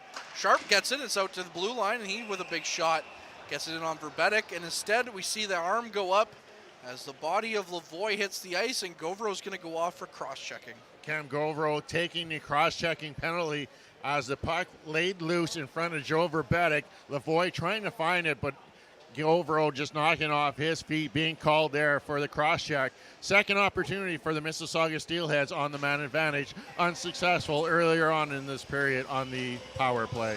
Yeah, and it wasn't really all that productive, I would say, for the Steelheads.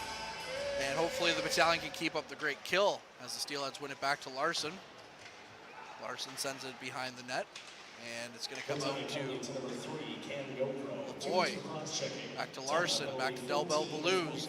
Delbel Balouz sends it to the blue line for Larson. Over to Hardy, back to the blue line for Larson, to Delbel Balouz. Oh, cross ice! And a shot by Hardy, but it misses the net. He had a prime chance as well. Delbel Balouz skating it around. Beck tries to do it again, back to Hardy. Hardy looks for the shot. He tries to send it out front, but instead there's no stick to tip it in. Delbel Balouz loses a hold of it, and instead, Ladd's just going to get it out to the neutral zone. but not enough really for the Battalion to go for a full change as Arnsby goes for it. Now Russell chases after it. No ice or no offside. Russell takes it into the behind the net of the Steelheads, and they're going to get called for a high stick with 1:06 left here on the power play opportunity, and the penalty against Govro with 4:22 left in the second period. Yes, a lot of the Steelheads power play seems to go through the stick of James Hardy. He currently sits second in the league in shots taken, 243 shots taken, good for second, only with 2 shots on the game so far this evening, but the Steelheads seem to move that puck around, looking to set up James Hardy for that one-timer in the right face-off dot. Yeah, looking a little bit more dangerous on this opportunity than they did in the whole of the first one. Del Mastro, the captain, carrying it up. Sends it over, and Pruder's going to get to it first. Nelson's going to take it and just slap it around. Did it break the blue line? It did not, the referee say, so Del Mastro carries it back in. Pruder over to Uberti. Uberti skating around with it. Tries to look across ice, and he does. And it's just going to get blocked in front of the net by the Battalion as Vecchia finds himself on the ice, but no penalty. Uberti now with the shot, but it's going to hit Winslow. And instead, Nelson's just going to backhand it, and it's going to find its way out to the neutral zone. And just a quick change again for Russell. And 18 seconds left on the power play opportunity now. Winslow gets a glove on, and it's out front. Tarasevic is able to get it away from the danger zone now of Verbetic's crease. And he's just going to hold on to it to the far side corner. Tarasevic is going to carry it out over the blue line, up to the red line. But he's going to meet Larson, or Sharp, I should say. And the Battalion are going to kill that penalty with 3:10 left in the second period. Uberti with it at the face-off dot in the Battalion zone. Sends it back to Evan Brand with a shot. He's going to kind of handcuff Verbetic a little bit, but he's going to get a hold of it and cover it up with 3 minutes left. Shots 18-14 in favor of the troops. Great job there on the penalty kill by the Battalion, keeping the shots from the outside. Mississauga only registering 2 shots on goal. Joe Verbetic able to see every one of those, but the most dangerous play was the one that Winslow gloved down and almost ended up throwing it into his own net as it fell in behind Joe Verbetic and sat in the blue paint area. Yeah, I can't think that the Battalion brass would be too happy if that found its way back, as there's a lot of them here this evening. To my broadcast left is Adam Dennis and John Winstanley, the general manager and assistant general manager of the team, as McDonald goes to throw a big hit in the corner, but he can't quite, as it's back to the Battalion at the blue line in the Steelhead zone. McDonald behind the net, losing the puck to Lavoie. Ladd comes up pinching. Schwint gets it, and he's taken down by Potaloo. And Ladd picks it up now in his zone. Ladd banking it behind the net. It's going to go to Christopoulos, who gets it up to Petrov, but he's going to lose the handle of it, and it's going to just float into the Steelhead zone. Misa now carrying it over the red line. Misa into the Battalion zone. This kid has a lot of speed, and he has a lot of hand control as well, so it'll be interesting to see him develop a little bit in the league as he goes forward. Larson with it at the blue line. He sends it well wide. Pruder picking it up. And he's going to lose it to Nelson. Nelson up to McDonald. McDonald looking for the stretch pass a little bit to Petrov. And it's going to hit the referee's skate and just bounce out in front of Petrov, but instead the Steelheads are going to get a hold of it. Delbel Blues now carrying it quickly. Or I should say Vecchia. Out to Beck out front. Beck from the top of the face-off dots gets a shot away, but Verbetic stands tall with the blocker. Russell now carries into the Steelhead zone. Back to Coe. Coe carrying it over. Coe with some speed, tries to get out front to Russell, and it's going to miss everybody. So Winslow's going to get at the blue line. He takes a shot, but it's blocked by a stick. Winslow back into it. He's just going to dump it in, but it's not going to get past Pruder, who's going to turn around and send it up to the red line. Vecchia with the shot. He can't get it through to Verbetic. 1 minute left here in the second period. Winslow to Ladd. Ladd up to Coe. Coe tries to get it out, but he can't. And it's back behind the net. Ladd carries it up over through the face-off dot of the Battalion zone. And Coe tries to get it up to Russell cross ice. Instead, Uberti picks it off. Uberti turns around, back to Brand. Brand turns it down, back into the deep into the zone. Coe gets it with Del Mastro. Del Mastro swiping at it. Can't get it, but instead going to be Del Bell Blues who gets it back to his zone, and instead the Steelheads are going to turn around quickly and get it right up to the Battalion zone. Hardy with it in the middle of the ice. He takes a shot from the slot area, and Verbetik's going to stand tall, and Hardy looks up to the sky in disbelief with 18 seconds left on the clock. He had a golden opportunity to make it 2-1 Steelheads. Best opportunity come this late of this second period off of the stick of Del Bell Blues, but Verbetik smothering that up. Kind of looked like a lot of lost interest in this game. It's kind of slow paced, not much hitting, not many good scoring opportunities, just a very back and forth game with not much enthusiasm on either team. Not the type of game that many thought they would see today, and they figured it would be a playoff-like game as Nelson gets the shot from his blue line, and Bastian's just going to send it wide. And that's going to about do it. Oh no, we're going to get an icing call with 0.3 seconds left on the clock, because apparently the hockey gods just want to make us watch the second period a little bit longer. 0.3 seconds, not like much is going to happen here. Hopefully both centers just agree to let the puck hit the ice and not even move, as we hope that's the end of the second period. You say that, but watch there be a fight and 3 goals. And that's going to do it for the second period, so I lied. But anyways, it's going to be 1-1 between the Troops and the Steelheads after 40 minutes of play. Shots on goal are in favor of the Battalion, 19-17. Derek, we'll get your quick thoughts on that period before we send things back over to Mr. Coles. Just seemed like a lot of lack of enthusiasm. Both teams really not trying to push the issue either offensively or physically. 19-17 the shots. Most of the shots really coming from the dangerous area, but setting up an exciting third period as tops in the Central Division is at stake, as the Steelheads are tied with the Battalion at 1 apiece. Now let's bring back in Bob Coles for the second intermission. We're going to have Chris Dawson joining us in a moment, as soon as we get all the technical issues set. But we'll update the scoreboard around the Ontario Hockey League. And one other game tonight. Barrie leading Niagara 1-0 early second period. No more goals in that one. Just one goal in the second period in this one. And that was by Zachary Lavoie's 19th of the year from Casper Larson and Owen Beck at 5:21. Brandon Coe scored for North Bay in the first, his 31st from Mitchell Russell and Ty Nelson at 12:53. Just a couple of power plays in this one for each team, and the penalty killers won those battles, and Mississauga's won the faceoffs 26-17. Penalties in that period, both to North Bay. Owen Outwater for interference at 9:07, and Cam Govro for cross-checking at 14:44. So it's 1-1 after 2 periods of play here at Memorial Gardens, and Chris Dawson, general manager of the Voodoos. I know you're Dostar Video, doing all the work with the Trappers. What do you think of the game so far tonight? A lot of pace to it. I thought that the Battalion kind of took it to the Steelheads in the first period, and in the second period, I think J.R. Richmond got a little pushback there, and the Steelheads started to play with a little bit more pace, and they really do. I mean, this is a really fast game, and chances on both sides, and goaltenders made some really good saves. I don't know. It seems like a lot of butt end shots, missing the blockers and hitting the sticks, and I'm sure that the goalies are thankful, but the forwards aren't so much. Yeah, they don't want to make that big mistake, and I think we'll see that in the third period. Make that big mistake, get behind in the game. Both teams are good defensive teams, so it'll be interesting to see who gets that go-ahead goal in the third. Let's talk Powassan Voodoos first of all. This has been more of a normal year this year than last year, I guess, right?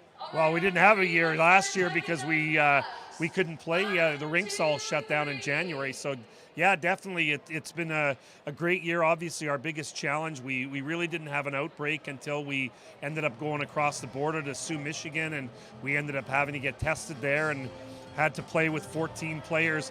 That was our first game back from the break in early February. So that was a real tough test coming off the break, and then only being able to play with 14 players and 2 goalies, but a lot of other teams had to do it.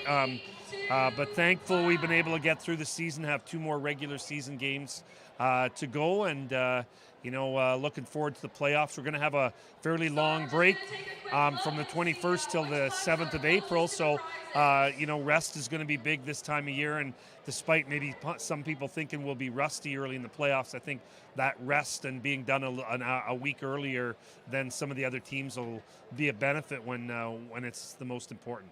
And how's the team looking heading into the playoffs? Well, it's one of these things. They're kind of waiting.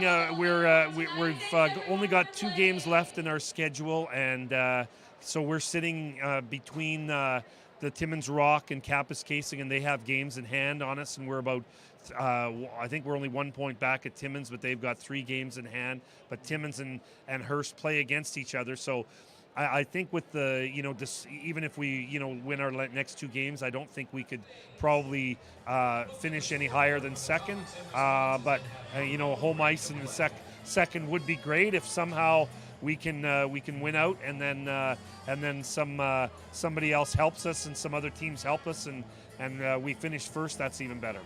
Okay, let's talk about the Trappers. We've enjoyed listening and learning about some of the U16 players in the videos you put together that you've shared with us during our YouTube broadcasts, our game day broadcasts. Some of these guys, you got some characters on that team, right? Yeah, it's a really good group, Bob. I think you look back at the 2002 birth year group, and guys like that year they had 4 players drafted. You had Jack Stockfish, Jesse Kirkby, Pacey Schluting. More high profile than anybody on our team. Pacey obviously went in the first round to the Battalion that year, and then Reese Prue, and then the following year in the U18, Ben Brunette went. So they had about 5 players that ended up getting drafted in the OHL. I think this group you have a chance to get around that same number this year. A lot of them probably a little bit later than opposed to the higher end of the draft, and probably looking at Zach Major and Mason Ray, the son of battalion coach Scott Ray, being the first 2 Trappers to go, and look for them to go somewhere between the I'm going to say the 4th round and the 7th round, and then you have about another 4 or 5 other kids there that are already talking to OHL teams, and that's really good, because to be honest with you, most of the time the calls don't come until after the season's done, but a lot of the players are already getting calls. So great credit to Guy Blanchard, who does a great job making the players accountable and creating work ethic, and so it's been a pretty fun year. So. Well, you've been here in hockey in a while. How is the having an OHL team and a relationship through the Voodoos, as well as having an OHL team and developing local talent? How is that different than, say, when North Bay didn't have an OHL? Oh, yeah. I mean, you go look back, and there were years where there were no North Bay players even drafted in the OHL. There were years where there were no North Bay players in the OHL. Period. Over a period of 3 or 4 years. Everybody remembers Matt Marquardt having 70 points in the Quebec League. Well, he was the only North Bay area player playing Major Junior, and he was playing in the Maritimes in the Quebec League. And that was in that window when we didn't have OHL hockey back in the mid-late 2000s. And, now you look at all the players, and, you got Ben Goodrow, you have, Lucas Edmonds looking to break history, trying to break Kenny Warham's 114 points, most points ever in an OHL season, called the OHA back in the early 50s when Ken Warham was there. Pete Hanley gave me a few of these tips. So, now you have a North Bay kid chasing a record that's been around for, over 50 years. So, it's really good. And, you look at the battalion Voodoos and Trappers thing. You look at Scott Ray. He's coached the Voodoos. Scott Ray, last year when we had the break, he ended up helping coach our team when they weren't playing. So we had a battalion coach, a former Voodoo coach, helping our guys last year, waiting and trying to come on the ice last year.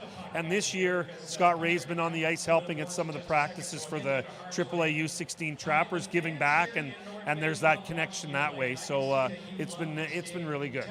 Yeah, there is that carrot, right, from a younger age. It's saying, I can go to a battalion game and I could be in a battalion game while they're playing against the battalion or playing for the battalion, and it's that carrot that attracts them. Of course, you mentioned the Trappers, U16s, and they're involved in what tournament up north this weekend? Tell us about that. The Great North U18 League, as it's called now, changed a rule back in actually 2020 when their playoff tournament was canceled. They decided to go, instead of doing quarterfinals, semifinals, and finals, they decided to do something that's done in Southern Ontario, and that's have a tournament of champions, and that's what's happening this week in Kapuskasing. And unfortunately, the U18 Trappers finished at 500, 11-11, 0-4.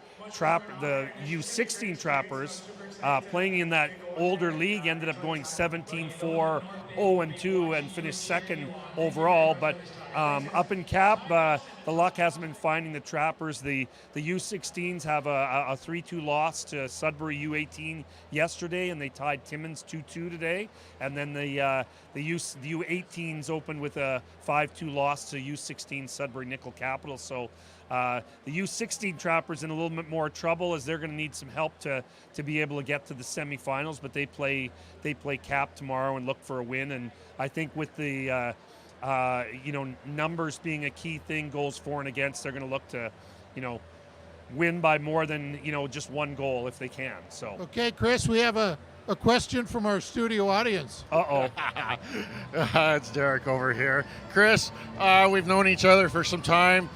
I know this group of U16s, they've grown up and played quite a bit together. How big is it that this U16 group can still stay together and play U16 in North Bay? Well, I think it's really important. I think it's fantastic. I mean, they're getting a lot of exposure up here. They won a tournament in Kitchener, which I think attracted a lot of attention, beating a Toronto Young Nats team that is usually a high-profile team, and beating them in overtime. So I think that really caught a lot of attention of OHL scouts, and certainly playing against the older teams up here and winning 17 games and almost capturing the regular season championship certainly has caught a lot of attention too. But yeah, they played together. They're a really good group, and of course Guy Blanchard. He always seems to find a way to get the best out of kids. Despite there's a lot of guys that have started on the third line that are playing like first liners now, and a lot of it's the stuff that Guy Blanchard does to get the best out of the kids. And I really think a lot of the development has come from not having parent coaches really involved, such as Guy Blanchard, and a lot of that coming up through the system. It's so great to see the AAA Association starting right now back at, to me it was minor Pee Wee. You might help me out with what it's called now. Yeah, I mean, they've done a great job, and give credit to John Couch, who had this group before. He did a really good job getting these kids on the ice so much. John really well. He got the kids on the ice, and he got the kids hungry for wanting to play hockey, and it just carried on nicely into with Guy Blanchard. So nice to hear about such a great success with this U16. That's it for me, Bob. Okay, Derek. I know you guys live, eat, and breathe hockey, and Chris, you do a great job promoting hockey in the area, either through your official job title or just what you do with your son, and it takes so many people, doesn't it, the volunteers, to make it all work for everybody, like regardless of your skill level, whether it's boys hockey, girls hockey, university hockey, NJHL, the Battalion. It takes a village, doesn't it? Oh, it absolutely does. And I think the one thing I would just say to parents out there is, whether you're in your first year with your kid or his last year, it becomes that much more rewarding when you have the ability to make a difference, to do something. For me, I'm not a coach. I'm a manager. I've did a video that kind of helped with us win Hockeyville 15 years ago today. So if I can do a scouting video for a kid on the Trappers, and it helps him get noticed, and I have the ability to do it, and that's a real win for me. And I just say to any parents, anything, whether it's whatever skill set you have, help bring it to the hockey team, and it'll make you feel better, and it'll help the hockey team. All right, Chris, thanks for this, and And I know you're gonna, keep track of your Just want Dallas to say Stars these tonight, these are the nicest headphones I've ever worn. I'm real impressed. It's Look for a it's picture on Facebook. green on St. Patty's Day too. I love them. Okay, Chris, thanks, and good luck with the Voodoos as they traverse the NOJHL postseason. Thank you very much. Okay, so the teams will be on the ice in a couple of minutes, and again, it's 1-1 after 2 periods of play here in Memorial Gardens, and we'll bring back in Derek right now, and Derek, it could be a game where one mistake decides it, right? So both teams don't want to be both players on both teams don't want to be the guy that makes that mistake. No, and that's exactly the feel you got going down that final 10 minutes there, that second period. Nobody really wanted that mistake to give the opponent that extra added advantage.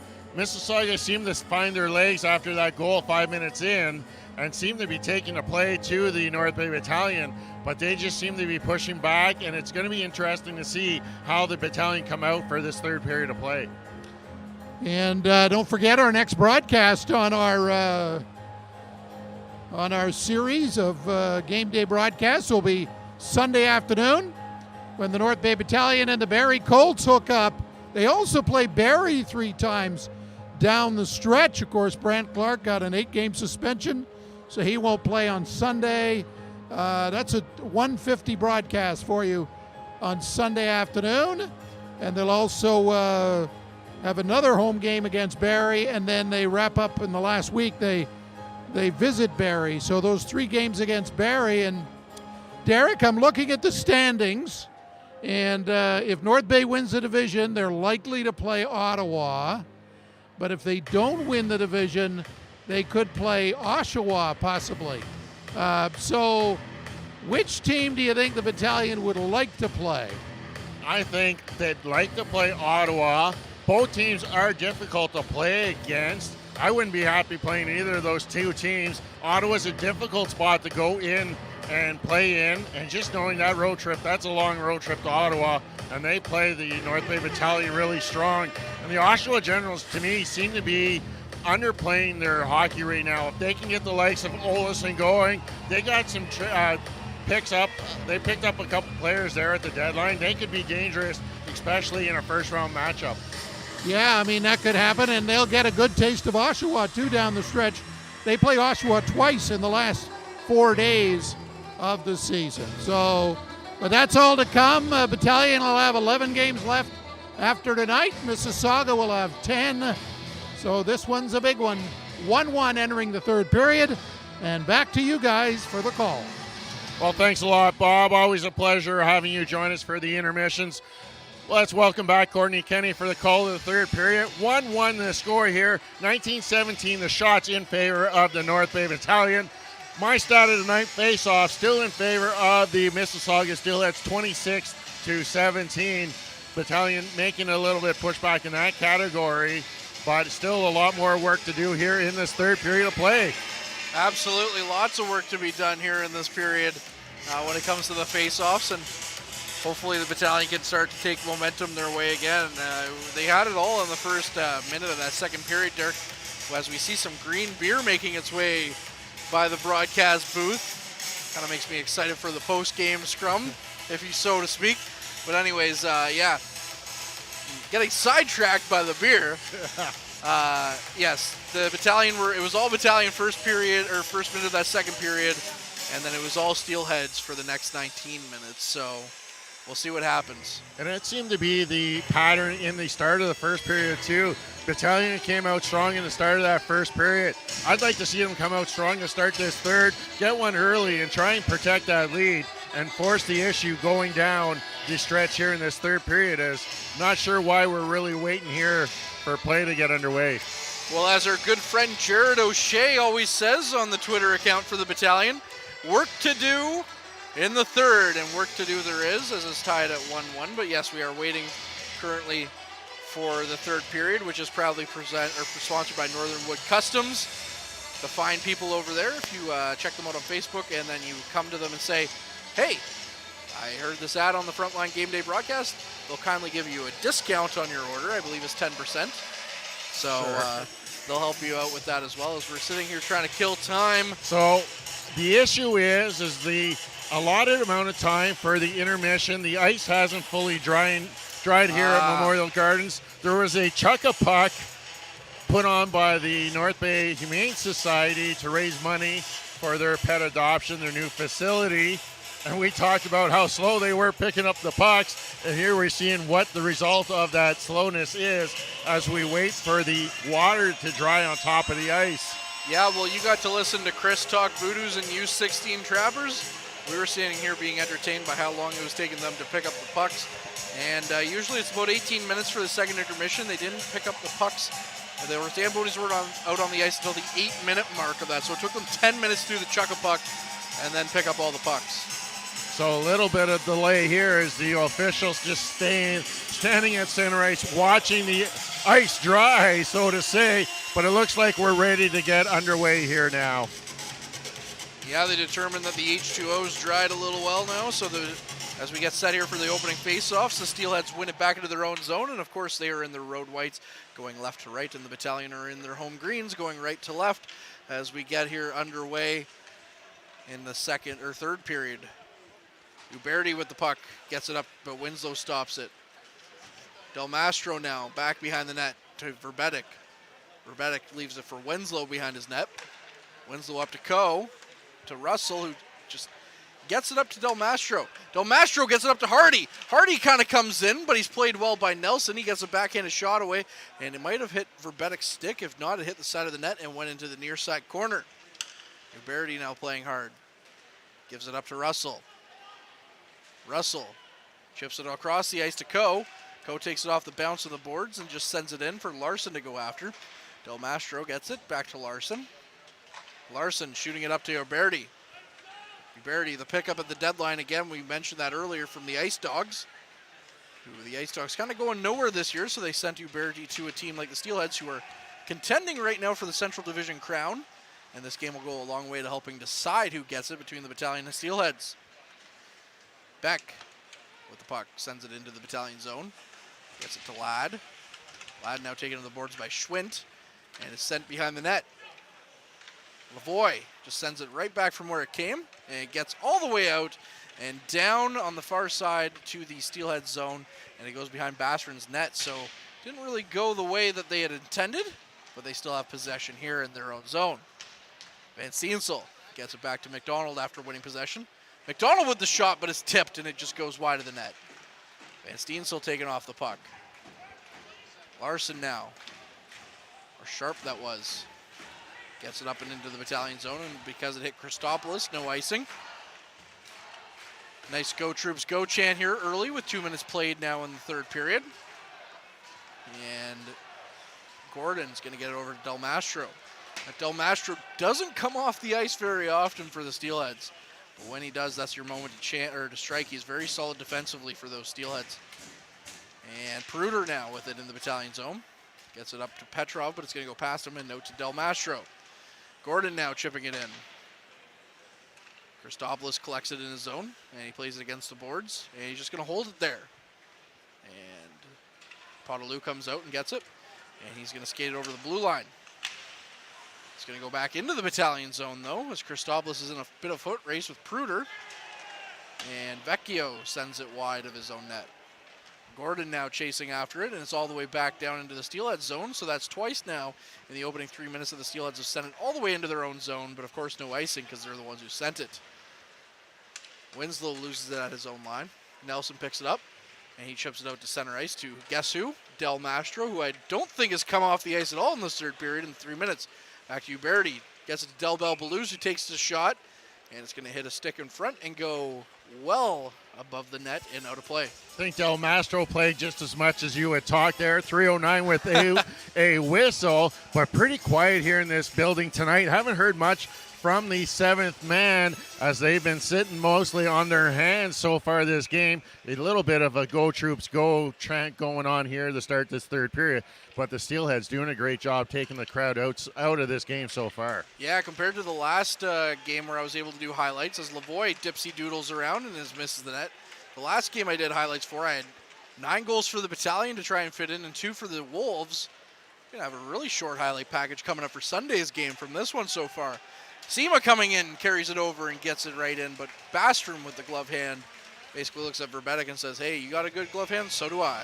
First registered shot on goal for either team here in this third period of play, as the shots are now 2017 for the North Bay Battalion, but they still haven't put that shot up, so still no shots recorded here in this third period. But the Battalion trying to get things going here as they come back out with that top line. Jackson, Russell, and Co out for the Battalion. Happy 52nd birthday to Tom Martineau, who takes all the great pictures you see on Bay today, and billet as well for the team. And of course, we used to get up close and personal with Mr. Martineau and between the benches as Co gets it past the blue line over to Jackson. Jackson to Russell. Russell takes the sharp angle shot, and it's off Sharp's stick and out of play. Actually, try not to really mention Tom Martineau much. He was in attendance last night wearing an Ottawa GG's game here, taking on the Nipissing Lakers. So a little bit of a faux pas, but he did go to Ottawa and is an alumni of the Ottawa GG's. But on the better hand, the Lakers came out with a 4-0 victory. So take that, Tom. I believe his son is also going to Ottawa U as well. McDonald sends it back. And it's on the far side half wall for the Steelheads. And they're just going to send it. Hardy's going to send it out front to Bastron, who's going to get a hold of it and cover it up. Yes, I believe at least, what's the problem? There's two big schools in Ottawa. There's Ottawa U and Carleton. So whenever someone says, I'm going to pick up my son in Ottawa, you're like, yeah, but which school? But I know Tom's one of his kids. And to be honest, Tom went to university back in the late 80s, so Nipissing wasn't really established back then yet. Are we trying to call him out for his age now? Whew, rough. You said 52, so. Hey, that's what they posted on the board. Anyways, back to action. The Battalion get it back into the Steelhead zone. Van Steensel with it behind the net. And he fans on a pass out front. And he's going to come around and take the shot, and it's going to float over the net and into the near side corner. McDonald first on it. He comes around over the circle. He's looking for someone to shoot it or pass it to. Hardy's really harassing him. Can't get it away. Del Mastro now back out on the ice. I would be interested to see his time on the ice after this. And he's just going to get the puck and send it up to Uberti in the neutral zone. Uberti carrying it into the Battalion zone. He takes a sharp angle shot and is going to miss the net. Russell gets a hold of it at the Battalion blue line and sends it up to Jackson. Jackson leaves it for McDonald. McDonald loses the handle of it, and Misa's going to go the other way. Misa being played by Govro. He stops up. And the puck, she tries to throw it out front, but Sharp tips it almost onto Verbetic. But instead, Pruder is going to come away with it. He's going to shoot it wide of the net. And Vecchia now with it. McDonald, without a stick, tries to kick it up and out of the zone.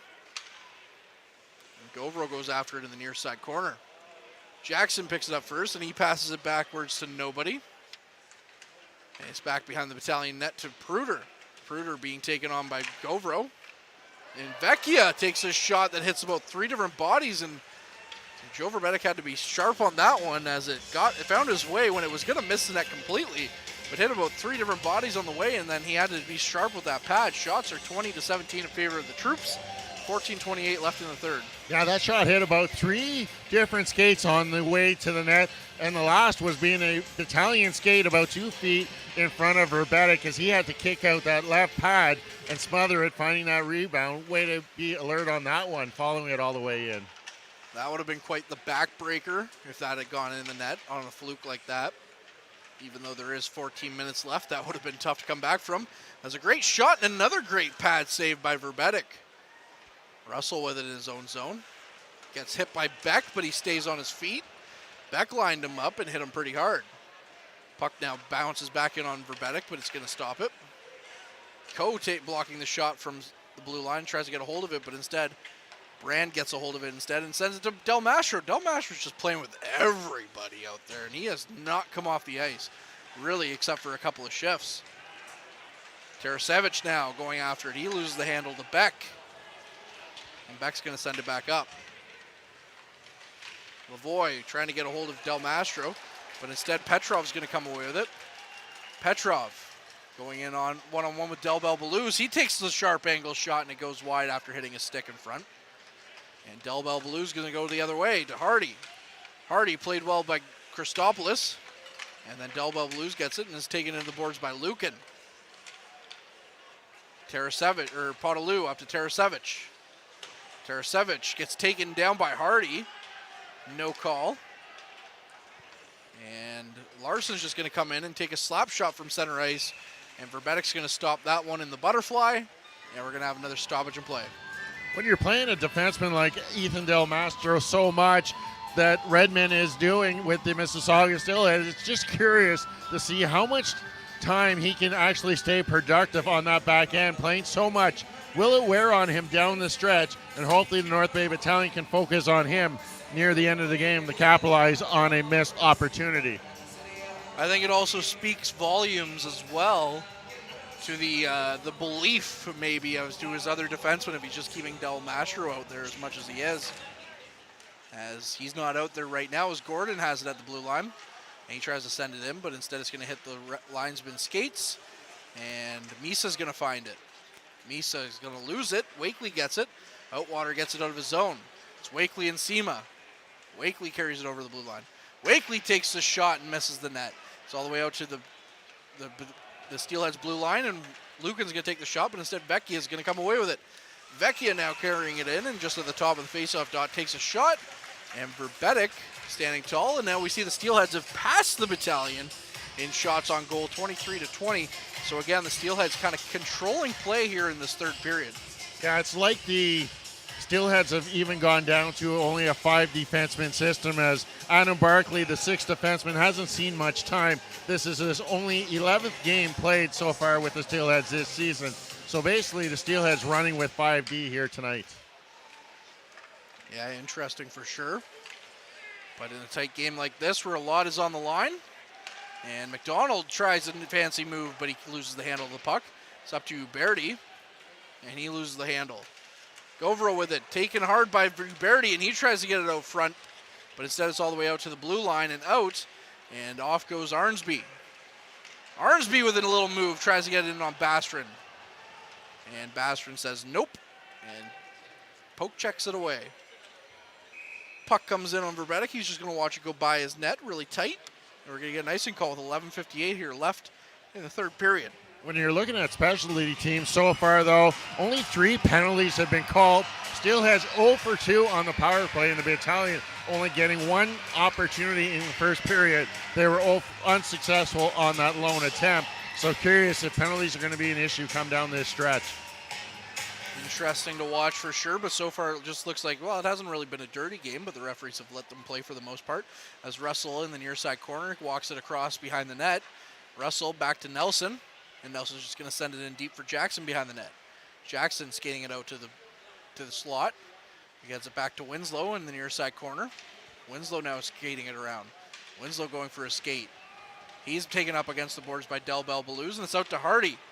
Hardy one-on-one with Nelson through the neutral zone. Hardy's coming in. He looks like he tries to get it by Nelson, but instead Nelson's stick's going to get the better of Hardy, and he's going to lose the puck to Verbetic.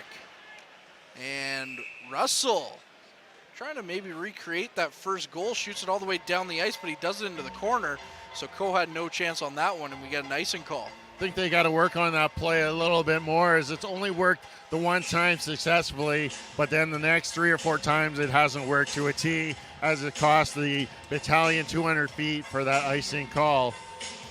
What a goal, though, it was when they did make it work. And guess who's back out there again? Del Mastro with Larson this time. And Larson gets it up to the neutral zone. Beck now with some speed into the Battalion zone. And he tries to get around Nelson. Schwint now with it. Back to Beck behind the net.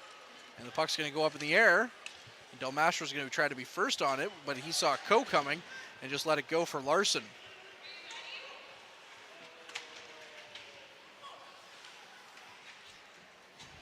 Larson in the neutral zone. He gets a hold of Petrov's stick, and it's just kind of tilted back into the neutral zone. Beck now with a long shot on net. And Verbetic's blocked it away to Christopoulos on the far side wall. Christopoulos with the puck. Carries it up to Tarasevic. Tarasevic coming over the red line now. Carries it in. And he's going to take down Pruder. No call on the play. Kruger goes hard into the boards, but no one was there to take the puck away from him, so he says, okay, I guess I'm just going to continue on with this if nobody really wants it. Brand now at the neutral zone. Up to Pruder. Pruder's just going to dump it in. Verbetik's going to stop it behind the net, and then he's going to let it go up to the near side half wall to Petrov. It's back to Gordon, and with a big tip by Misa, but Verbetik was able to get a hold of it, and we're going to get to our mid-period break with Mr. Bob Coles, who's going to give you a preview of the postgame show. Yeah, coming up in the postgame show, we'll go over what's going on right now. Who's going to get that big goal that breaks this tie? Who's going to possibly make that big mistake? Which goalie's going to steal the show down the stretch? And we'll look ahead also to the Barrie Colts game coming up on Sunday afternoon. Haven't seen Barrie in a while. No Brant Clark, of course.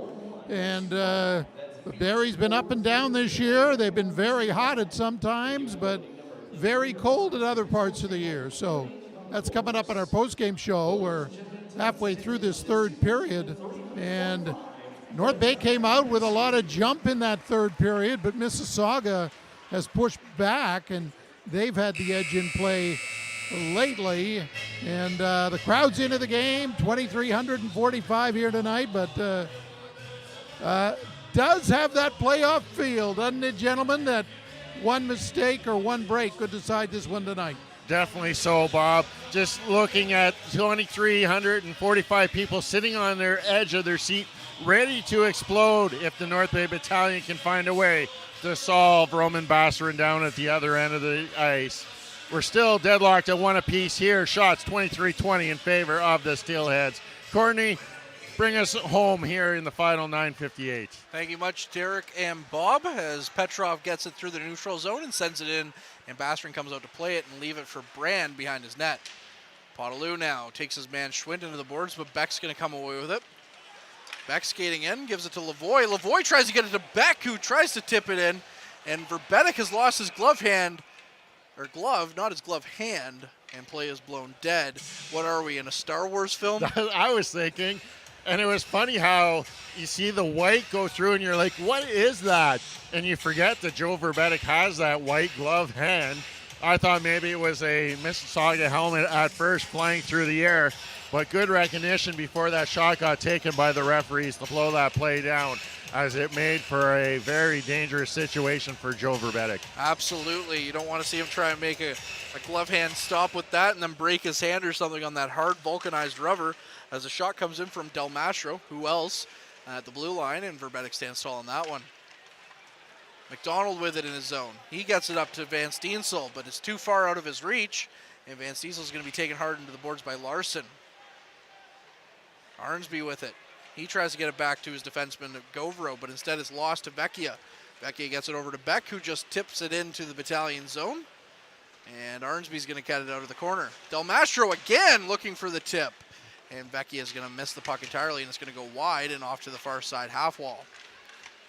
Van Steensel to Arnsby. Arnsby takes it behind his net and skates it out. The captain of the troops finds Van Steensel up in the neutral zone, and Van Steensel tries to give it to McDonald, but they kind of got their wires crossed a little bit, and he sent it too far ahead of where McDonald was. Winslow is going to send it in behind Basserin's net. Larson's just going to chip it on up, but Winslow's going to get it, but he's going to have to hold up at the blue line as the Battalion were far into the Steelhead zone. So they had to wait to tag up for offside. Shots 25-20 in favor of the Steelheads now with 8.5 minutes left on the clock. And Hardy is going to come in, but Nelson with the good stick. He takes him hard into the boards. Nelson gets it stuck up against the boards and pins it there. Gives it off to Hardy, however. Coe, though, gets a hold of it and gives it to Russell. Russell with some room to skate, gets it over the red line. He's going to tip it in. And the Steelheads have done a really good job of kind of keeping the Battalion to the perimeter in the last two periods. Really, and it's been Steelheads central for the Battalion, but it's still 1-1. And of course, a bad angle shot from Nelson, but Basserin holds on to it, and we're getting into that part of the game where we're starting to think of maybe some overtime. And while this game is big, a huge 2 points for either team, if you go to overtime, you almost feel defeated even if you win, because you gave the team an extra point, so you only really get to go up 1 point on them. But it's almost that feel right now where, again, neither team looking to give up anything as way of turnovers at the blue lines is I can't recall a time when we've really called an odd man rush here in this game at all. Battalion have done really good making sure they have numbers in the defensive zone, but Mississauga has done the exact same thing. Neither team really coughing up the puck at all. No, and there hasn't been many grade A scoring chances here in this third period. And hopefully that can change a little bit if there's some specialty teams or something happening one way or the other. And the puck is just sent back in. And another stoppage of play, and it looks like it's going to go all the way down the ice as it looks like it's being called for icing. It's going to come just outside the blue line of the Mississauga Steelheads. It's going to be right in front of their bench as the Battalion put the puck out of play. But again, things just slowing down here to a snail's crawl as neither team really pushing the envelope looking for that go-ahead goal.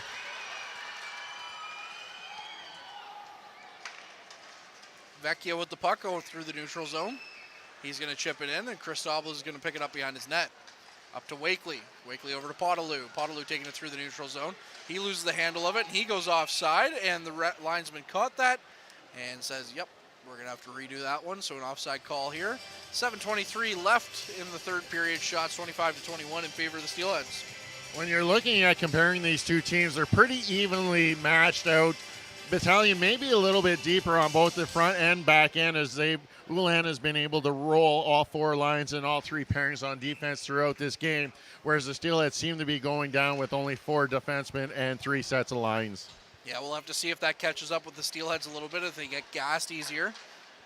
As Pruder now on the far side with it in his own zone. Back to Del Mastro. Del Mastro up to Vecchia. And Misa now almost was pickpocketed by McDonald at the center of the ice. Vecchia with the shot from a distance, almost to the point, but it's Verbetic who saw that one all the way.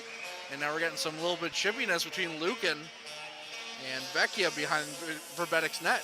And really, that's the first time that I can recall here during this game that there's been a little bit of a minor altercation after a whistle here. But good job by Joe Verbetic holding on to that and not allowing any rebound, as it sure looks like both these goaltenders have settled into this game tonight. Verbetic making 25 saves so far through this 2 periods and 13 minutes.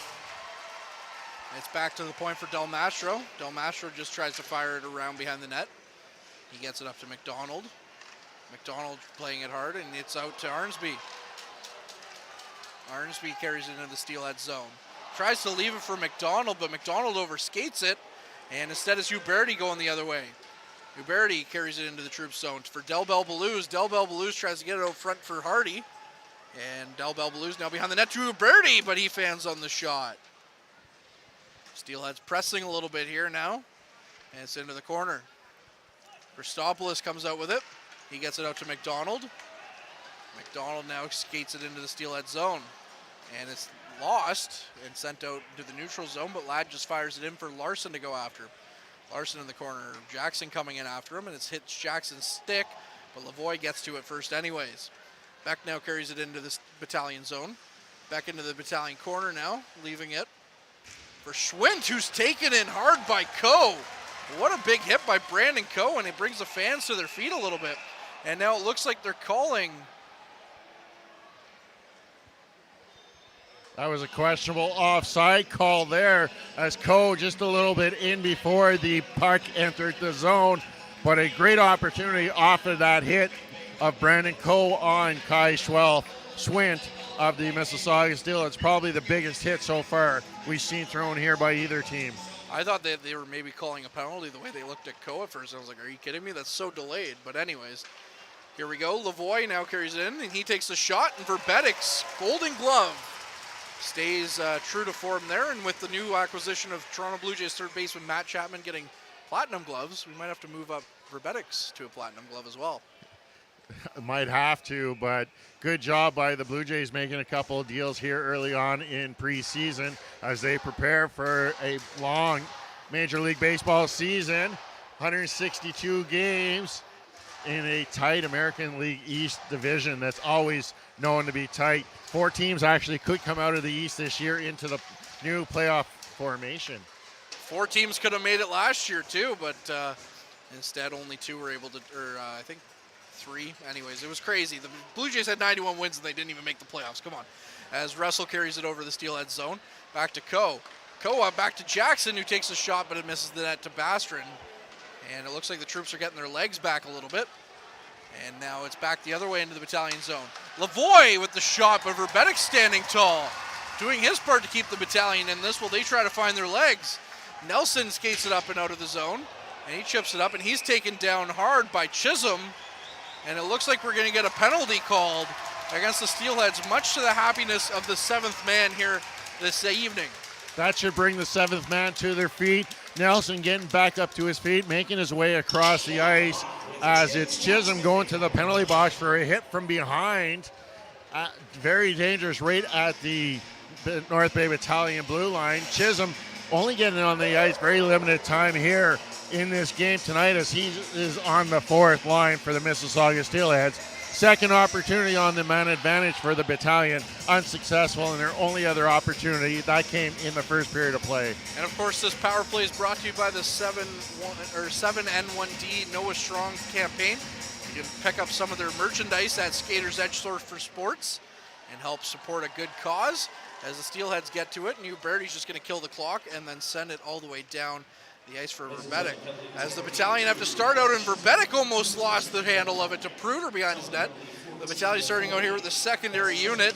As the first unit, most of those guys were kind of out on the ice when the penalty was called and it played a bit of a long shift.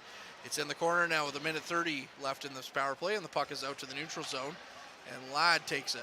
It looks like they're going to try and get that first unit out there quickly, as it looks like they're going for a quick change as McDonald carries it up over the red line. McDonald fans on the pass. He leaves it for Jackson, and he goes off for a change. Nelson now, as that first unit's fully out there. Petrov carries it over. He's going to send it in deep for Russell, but it's just out of his reach. Larson gets it out to the blue line for Coe, and Coe's taken in hard with the puck, and Hardy tries to get it out, and he does indeed with a minute left on the power play, 4.5 minutes left in the third period. Battalion unable to do anything in the offensive zone, having difficulty time. Whenever you lose that opening faceoff on a power play, you got to start with the puck down at the other end. Yeah, so the Battalion looking to set up, but they give it to Jackson out front. Jackson with the backhand off the post. What a great chance for the Battalion. Coe now with the shot, and it's blocked. Petrov with the shot. It's blocked by Bastrin. Out front to Russell. Russell with the spinorama. He can't quite get it. Wow, Bastrin is just jumping all over his crease, but Russell misses it with the shot. Sent back over now. Brand sends it all the way down with 23 seconds left on the clock. That was the Battalion's best chance to get a goal up in this power play so far, and they're going to try and get one going again with 14 seconds now left. Nelson carrying it in. Nelson brings it in. He loses the puck as Brand gets it, and he's going to just lay on it. And 7 seconds left in the power play. And we're going to get a stoppage in play here with 3:27 left here in the third period as we hear the buzzer go. I thought jumping jacks were a thing for gym class, not something to do in the creases. It looked like Basserin was doing a little bit of jumping jacks there to keep the puck out of the net, but the whistle has gone at the penalty box, so the officials are coming over for a discussion with the off-ice officials as that puck got caught up in the equipment of Evan Brand, as now the head referee Hamilton is looking for the headset to go on the phone with upstairs off-ice official. Not sure exactly which play they're looking at here. We'll have to see if we can get a close-up of the iPad that the officials get a chance to look at. Jumping jack flash. It's a gas, gas, gas, as Mick Jagger likes to say. The Rolling Stones celebrating their 60th anniversary this year as well, which is absolutely insane. Can these guys just enjoy their retirement anyways? But yes, just waiting to find out what happened there. Maybe they're looks like they're gonna go for a phone call as he signals to his linesman across the way. And they're looking to see if maybe they got a goal on that last play as we see a replay up on the board. I didn't get an opportunity to see it. I was looking down as Hamilton signaled that he was going on the phone call. Maybe an important phone call is coming in from upstairs as off-ice official Ken Miller is doing a great job following along the play upstairs as he takes a review of every shot that goes towards the goal.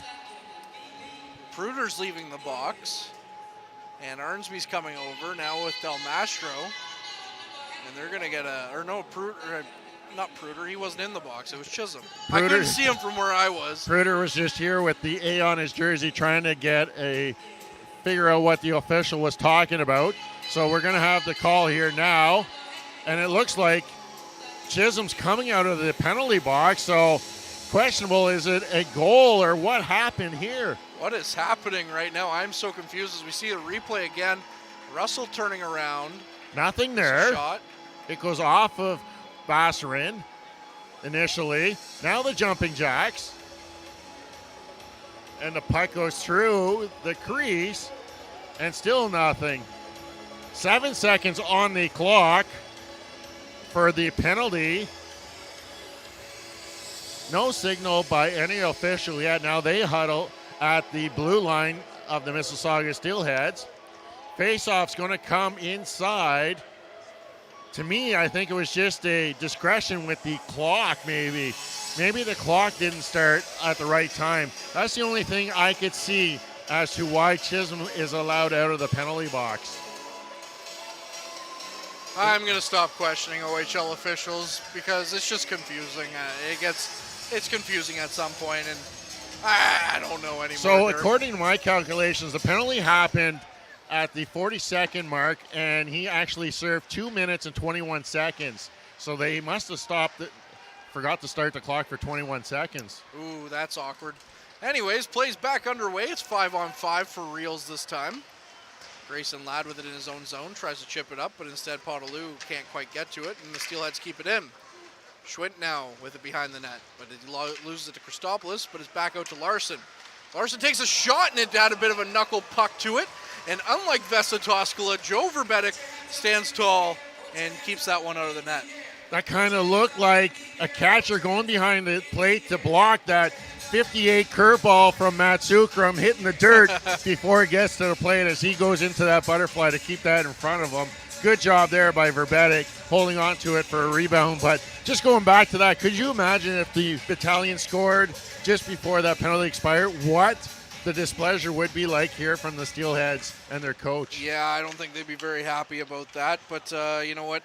Just while it's also a quick stoppage and play was they got a quick shot off the face-off dot for the Steelheads. So 2:46 left in the third, 23-28 in favor of the Steelheads when it comes to shots. Matt wishes he could touch 58. Okay, he throws the 45-foot curveball. There we go. There we go. There we go for sure. Yeah, he keeps Yogi on his toes back there for sure, blocking all those things, even though Yogi wasn't on his team. Nelson with it in his own zone. He's looking up ice to McDonald. McDonald just chips it, and the Steelheads bench had to kind of duck for cover as the puck came in. So with 2:30 left here, neither team again trying to play a very cautious game. It's kind of like that Game 7 of a playoff series where neither team wants to make a mistake, and they're not allowing either team to get really any good offensive looks at their goaltenders. Really, the advantages here have been Steelheads in this third period of play. It will be, but if the game goes to overtime, will the Steelheads rue the day that they only allowed like 4 defensemen to play? We'll see what happens as Coe gets it up to Russell. Russell skates it up over the zone. Russell takes the shot and it's well over Basserin's head.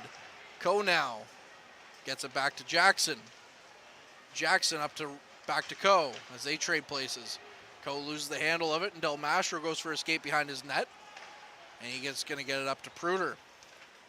Pruder's going to look up, and it's going to get up to Misa.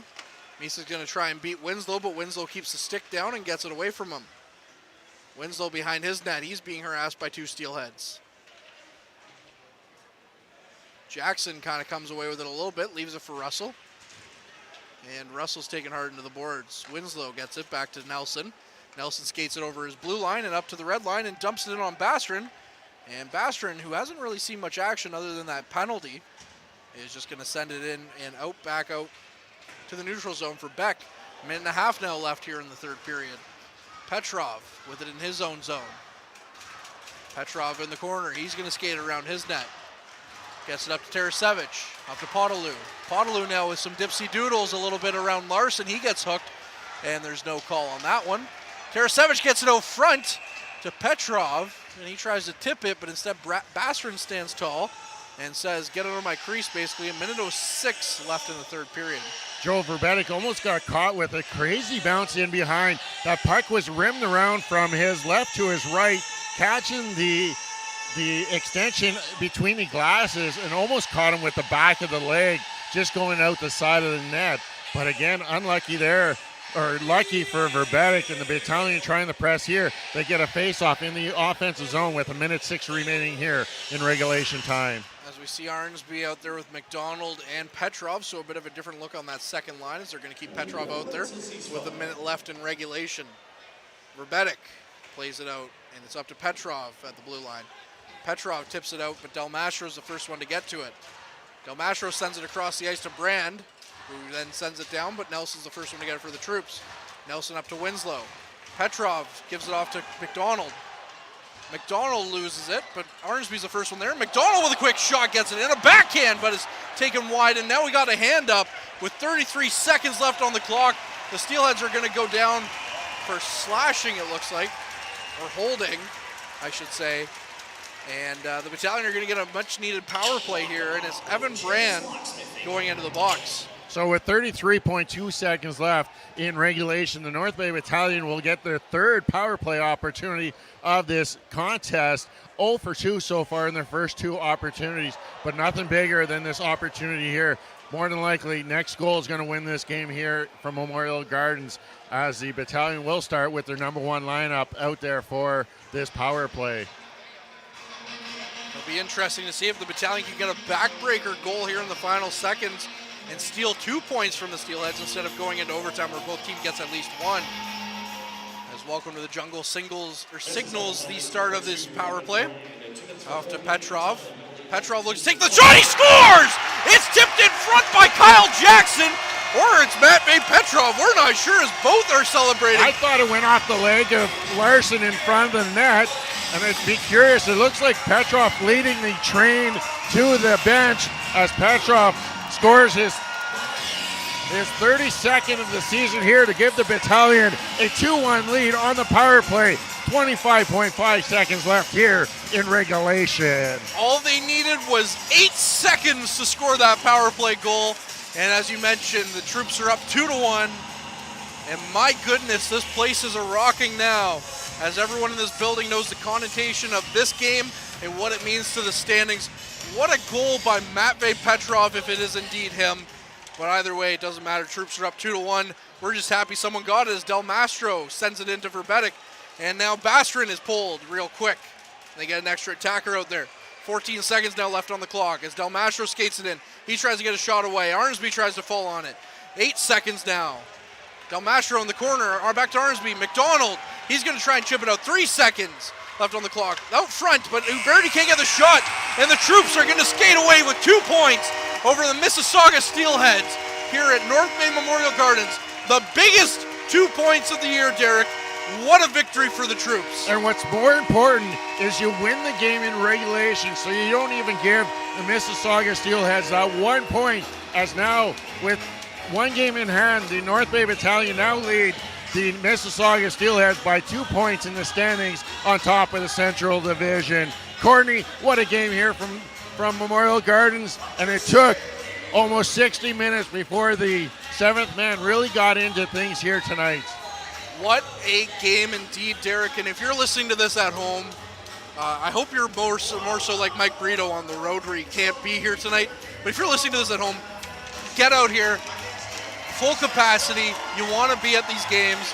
This team is exciting. This is the best team I've ever seen on the ice for the North Bay Battalion in their history here. And wow, that's all I got to say. I mean, we've got a front row seat to this team all year long.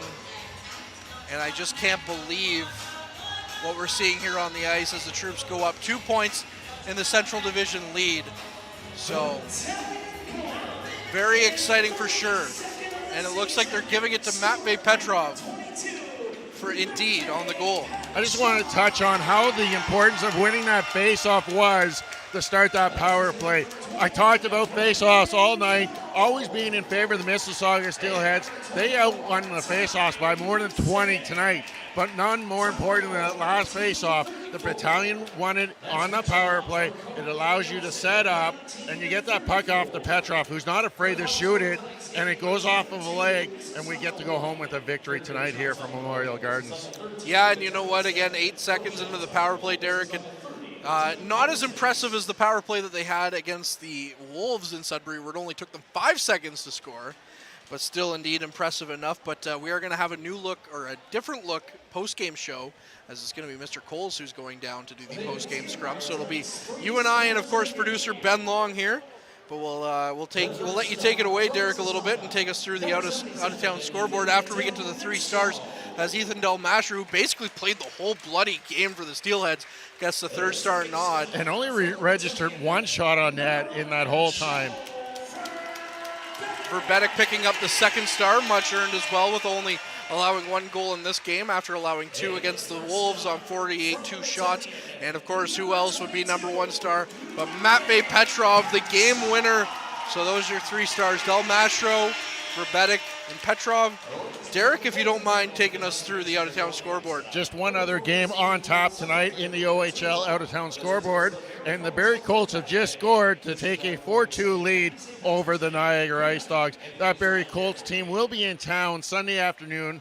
We'll have that for you on air. 1:50 start here from Memorial Gardens. Again, make the final here from Memorial Gardens. North Bay Battalion 2 and the Mississauga Steelheads 1. Goals on tonight's game: Brandon Coe opened up the scoring, 12:53 into the first period. His 31st of the season. Assist going to Mitchell Russell and Ty Nelson, before Zachary Lavoie scoring his 19th of the season from Larson and Beck at 5:21, tying things up. And then the go-ahead game-winning goal, Matvey Petrov, his 32nd of the season, on the power play from Brandon Coe and Ty Nelson at the 19:34 mark here in the 3rd period of play. Penalties on the night: Uberti went off in the 1st period for hooking. Owen Outwater for interference in the 2nd period at the 9:07 mark. And then Cam Govero took a cross-checking call, 14:44 into the 2nd period. Callum Chisholm checking from behind at the 14:40 mark. And then the big penalty was Evan Brand going off for a holding at 19:26, setting up that power play goal. Shots on goal in the 3rd period: 14 for Mississauga for a game total of 31. 7 for the North Bay Battalion for a total of 26. Taking a look at the power play stats, the Steelheads were 0 for 2 and the Battalion 1 for 3. And in the face-off category, Steelheads winning 48 draws to only 22 for the North Bay Battalion. Well, Courtney, 3 stars as you talked about. Del Mastro not coming off the ice. Verbetic making 30 saves on the night to come away with the victory, and Petrov picking up that game-winning goal there at the 19:35 mark of the 3rd period. Yeah, what a very deserving 3 stars. Del Mastro, of course, as we mentioned, not coming off the ice whatsoever, which is, I can't even imagine playing almost a full. He's got to be close to at least 35 minutes on the ice, especially in that 3rd period. I don't think he only came off for maybe 5 minutes in that 3rd period, so getting 15 minutes of ice. But I can't imagine what that's like to be out there and competing at that level for that long, and really not, he didn't make any mistakes, really, and it just came down to that power play goal by Petrov. And, of course, Joe Verbetic standing tall. He played really well Sunday in Sudbury. I'm continuing that here again tonight and making the saves when they needed, especially when, there were times where the Steelheads really controlled the pace, and Verbetic standing tall, and then, of course, Petrov, you have to give him the 1st star after getting that nice game winner. Both goals by the troops tonight, by the way, really nice goals. That one from Russell to Coe, where he just turned right around and was able to get it all the way down to that active kickboard, and then Petrov sniped there on the power play. And that's the scary thing about this team, when you have Matvey Petrov on your 3rd line, and then he's out there scoring the game-winning goal. And then Ty Nelson having a solid game on defense, 2 assists. He just seems to be such a smart player, always knowing the hand of the shooter and which side to play.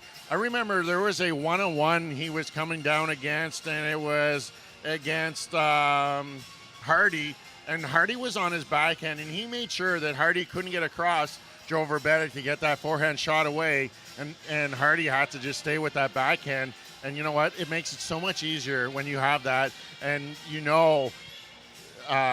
Nelson's going to take that away, so Verbetic can just stay with that shooter and take that shot on the backhand. Yeah, and I think it's fair to say, as we bring in producer Ben Long here, that Nelson's probably more than as advertised at this point. He's really gotten stronger as the season's gone on. We thought he was pretty darn good back in October, but his defensive work has just come into its own lately. I'd like to say that right from the start, I've been protesting the terms as advertised, and I think you all look goofy for using it now because he's been far beyond that. I'd have to agree, and I'm just... No, wait. We're just going to let him get away with taking shots at us like that? Come on, Derek.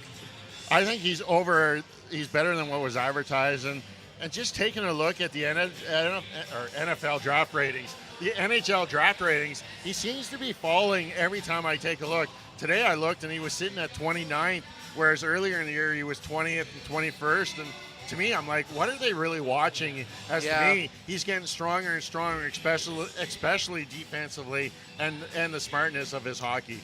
Well, the thing that's weird about it is I sit up here and I remember watching the team in the first couple of years sitting in the stands and being like, wow, look at all these players, like Thompson and Kujawinski and all these guys. These guys are going to be great. Why is no one... Well, they were taking chances on them, but that's also the difference between me being a scout and me being a broadcaster, is because I sit up here and say all these silly things and then get made fun of by my producer live on air. And then, but yeah, no, I agree with you. Like, what are they watching when it comes to Nelson? To me, I mean, we're seeing him every game. I don't want to say he's better than Shane Wright, but in the 2 games that we have seen Shane Wright here, I take Ty Nelson 10 times out of 10 times. I don't know if I would go that far. Shane Wright showed... Well, like I'm saying, we've only seen Shane Wright in 2 games, to be fair. That's fair. I think the big thing for me, and tonight we saw it, that we never saw earlier in the season, was we didn't see physical play out of Ty Nelson. I think he put up 2 or 3 big hits today, and he's been doing that more consistently. I think part of why maybe he's had some falling there is that North Bay had that hole, the team just kind of went into a skid. And I think that just kind of puts a little bit of a mark on everyone. I don't know the stats in front of me, but his... Come on, what are we paying you for? Right? But his plus-minus might have taken a bit of a hit there. There might have been a bit of, that kind of stuff where the team goes down a little bit, so everyone on it goes down a little bit, but I wouldn't be surprised if we see him go towards the middle of the first round as opposed to the 29th where he's ranked right now. Yeah, and I know he's had... Sorry, not to cut you off, Derek. I know you had something to say, and I'll make this over quickly, I promise, which is impossible for me usually. I know he's had some pre-draft interviews already, so teams are interested, of course. And he's, regardless of where he goes, he's going to be the top pick North Bay Battalion player to this point anyways, because Amadio and Wood are the 2 top pick guys, and they went in the 3rd round. So, Derek, sorry not to cut you off. Go ahead and say what you were thinking. No, just getting back to his hockey sense. I remember early on in the season, October, November, he was making some mistakes, and you've seen Houlihan and Holder talk to him and help him work through those opportunities. And I know early on he made that one mistake on the power play where he gave up that breakaway and shorthanded goal. And it's just, he seems to be that person that just takes those opportunities to learn from and make sure he doesn't have those mistakes happen again. You know what? He's the type of kid that you want on any team that is willing to learn and willing to take the steps to get to that next level. Yeah, he just seems to do the right things. He's out there, and at the start of the season, we weren't seeing... I mean, he's a rookie in the OHL, but we weren't seeing him get a whole lot of penalty killing time. We weren't seeing him getting... a lot of the time, if it was we're looking for defensive players, it was other guys that were getting the minutes. But he's the one that's out there, it seems, first. If they need someone out there, it's him that they look to first. Yeah, I think I remember, of course, Tom and I with the podcast have very heavily drank the Kool-Aid over the last year and a bit, especially with no hockey. Listening to Adam Dennis constantly tell us, oh, these kids are great, and we're just talking to them on Zoom, being like, well, we're talking to them on Zoom, they seem like great kids, but are they good hockey players? But, oh, these kids are great. And I said to Tom, I said at one point, I wouldn't be shocked if Nelson becomes their top defenseman by the end of the year, and he's done that and some so far this year. He's just been absolutely phenomenal to watch. But I know we'll change topics a little bit and talk about somebody who's near and dear to Ben's heart because he's a prospect of the Montreal Canadiens. Joe Verbetic, Derek tonight. Big Joe, solid in net. He's just been, he had some head-scratching goals or some back-breaking goals scored against him back in their skid in January when they really needed a save, when they were close and the game was late, or the Battalion was tied. He just always had a knack for giving up those bad goals in the final couple of minutes. But since January, he's been, top form again. I mean, it's crazy, that he was goalie of the year or goalie of the month in November, but I think he's been better than he was in November these past 2 months. Yeah, I just pulled up his game-by-game stats. His last 4 games were 2 goals, 2 goals, 2 goals, and then today one goal. He had a little bit of a hiccup back on February 25th. He gave up 7 against Hamilton. But even looking past that, you go back the last 10 games, only 1 opportunity he gave more than 2 goals, and that was 3 against Peterborough. You know what? He's been solid in goal, and one of the reasons why the Battalion have been on this streak so far, 6 now, the winning streak, 10 straight at home. Ben, I want to bring you in. How hard those saves that he makes look so easy, every puck is getting deflected in front of him, and he seems to be staying with every single one of them. Yeah, as someone who's never been a good goalie, but is willing to stand in the net and have shots taken at him, the biggest thing to me is how cool he is with anything that comes at him. And it sort of looked like a detriment on him a couple times where it looks like, oh, maybe he's not trying, maybe he's not putting up enough effort. But when he's on his game, it's just like he's so cool, everything looks like an easy save, and I'll see them. And like people will be like, oh, he made a bunch of saves, but none were that hard. Well, I mean, they didn't look hard because he was in the right place and he was doing things that most other goalies are not able to do. Now, the other thing that makes the Joe Verbetic conversation interesting is the goalie that's behind him could possibly be doing the same thing. So you're sitting here with 2 goalies, and you have Joe Verbetic obviously getting a lot of starts because of the play that we've been seeing. But you have another great goalie sitting on the bench not getting the ice time as a result. And I think you could look across the ice of Mississauga, too, and see the same thing when you have Joe Ranger backing up Roman Bassarin. There's no debating that these are probably the top 2 teams of the Central Division, and one of the reasons is that you can put either of the 2 goaltenders in the net either night and come away with a win. Sometimes you have a backup where when you put them in, you're like, oh, let's hope that we can keep it under 5 tonight. Yeah. Not talking about Sudbury. No, I was going to say, you look at Verbetic and you're like, wow, maybe he's a goalie that the Habs could really, look to use right now. But as we know, talking to Ben, he's pretty upset with the coaching change because the Habs have been on a bit of a run. He wants them to tank. So they did lose to Arizona the other night. Cole Caulfield scored 2 goals in 8 seconds. I know. I got him on my fantasy team. I love it. But they lost, so I'm happy with the 2 goals, and I'm happy with the loss there. Yeah, see, that's the thing is being a Leafs fan back in 2016 when Matthews was up for grabs, you were like, all right, I want to see when Nylander comes up and Connor Brown comes up, I want to see them do good, but I still want them to lose. So, you're seeing that development now. But just on the DiVincentis train, he's played 21 games, 9-8, 0-0 record with a 901 save percentage. So, I mean, as you mentioned, he's a guy that's not really getting the starts because of Joe.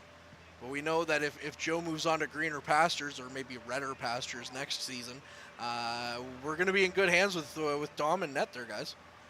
And I think that's going to give the management a bit of a choice to make this summer. Montreal just has a really cluttered crease. So I can't see them bringing up Joe to sit as a backup in the AHL or play in the ECHL. Play in the Coast, yeah. I can't see them not sending him back to the OHL for another year.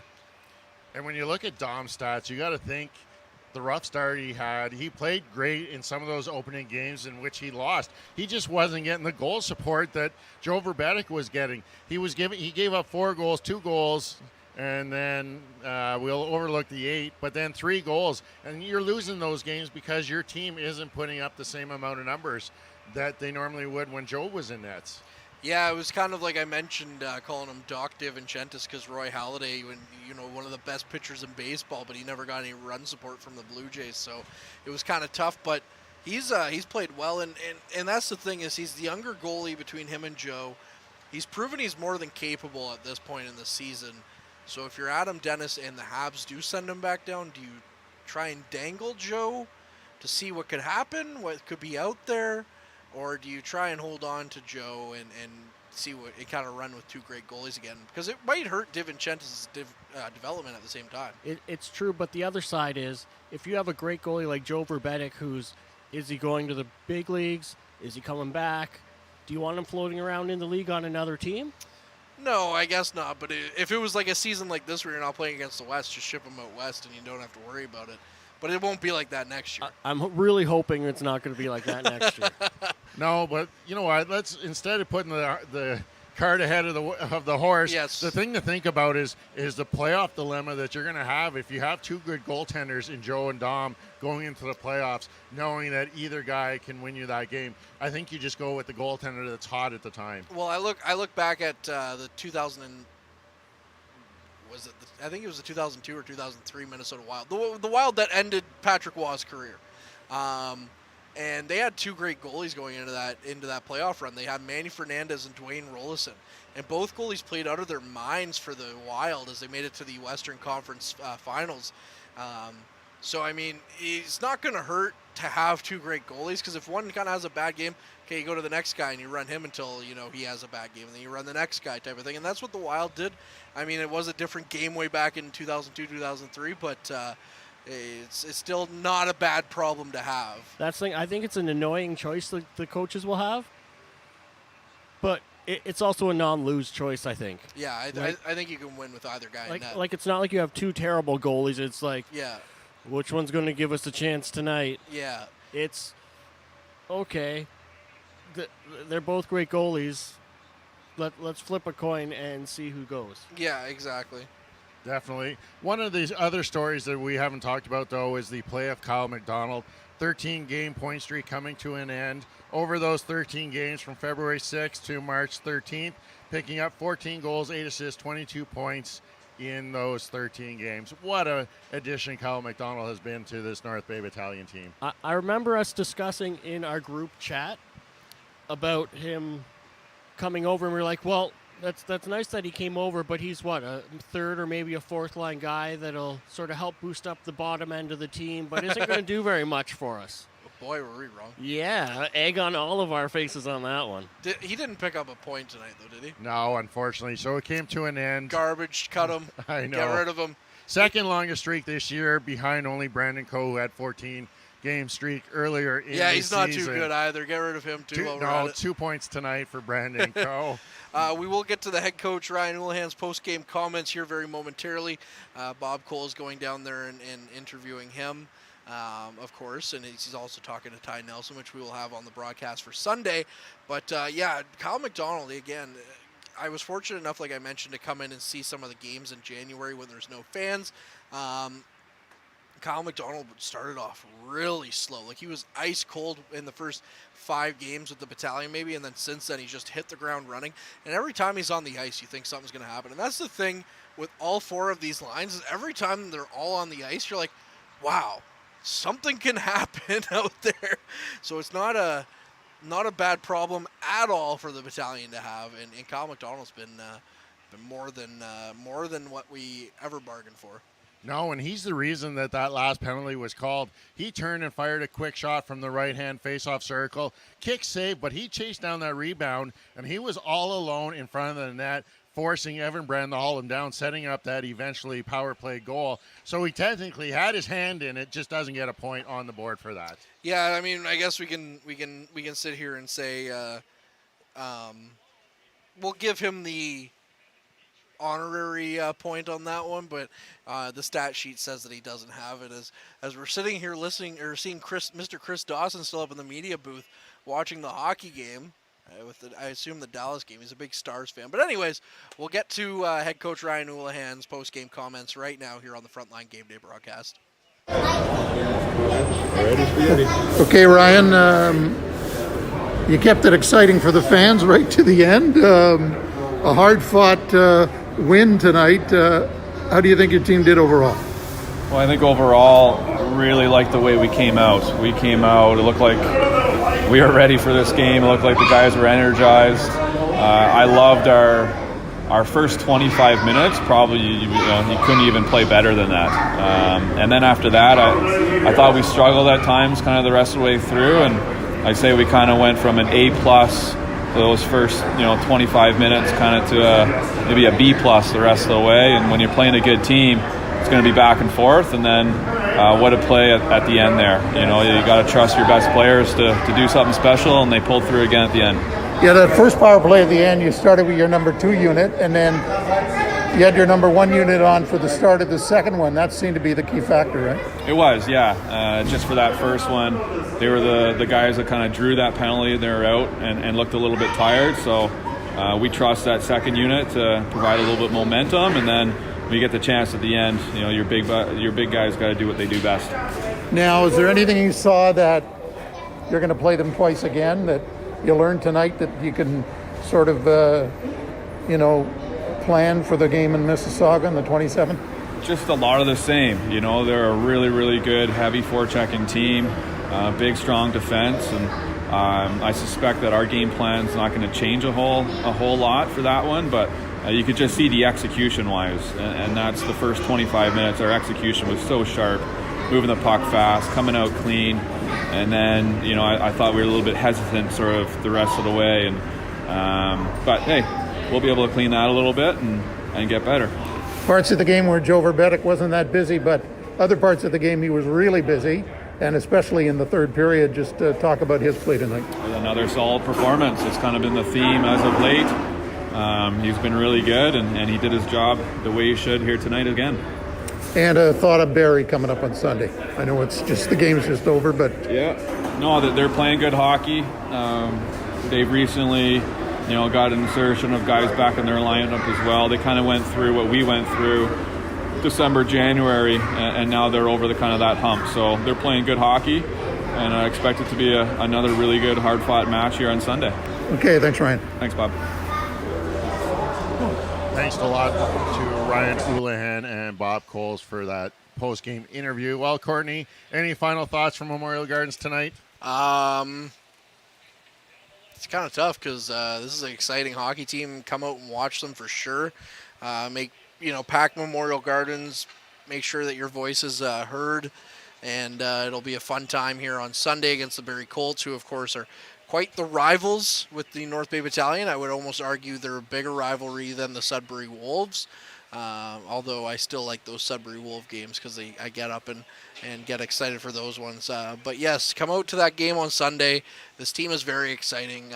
They made us, wait until the final minute to take the lead for the final time, but it was well worth the wait, and I'm very excited for Sunday's game, and I'm very excited to go down to Mississauga on the 27th and catch a game there at the rink there. I've heard nothing but good things, I should say, about the rink. Maybe not so much about the attendance, but I'm very excited to go and take in that game and get another OHL rink off my bucket list. Almost thought for a second we were in Mississauga with how quiet it was in here tonight. And Derek's a wanted man, but just over 2,300 fans in here. But you know what?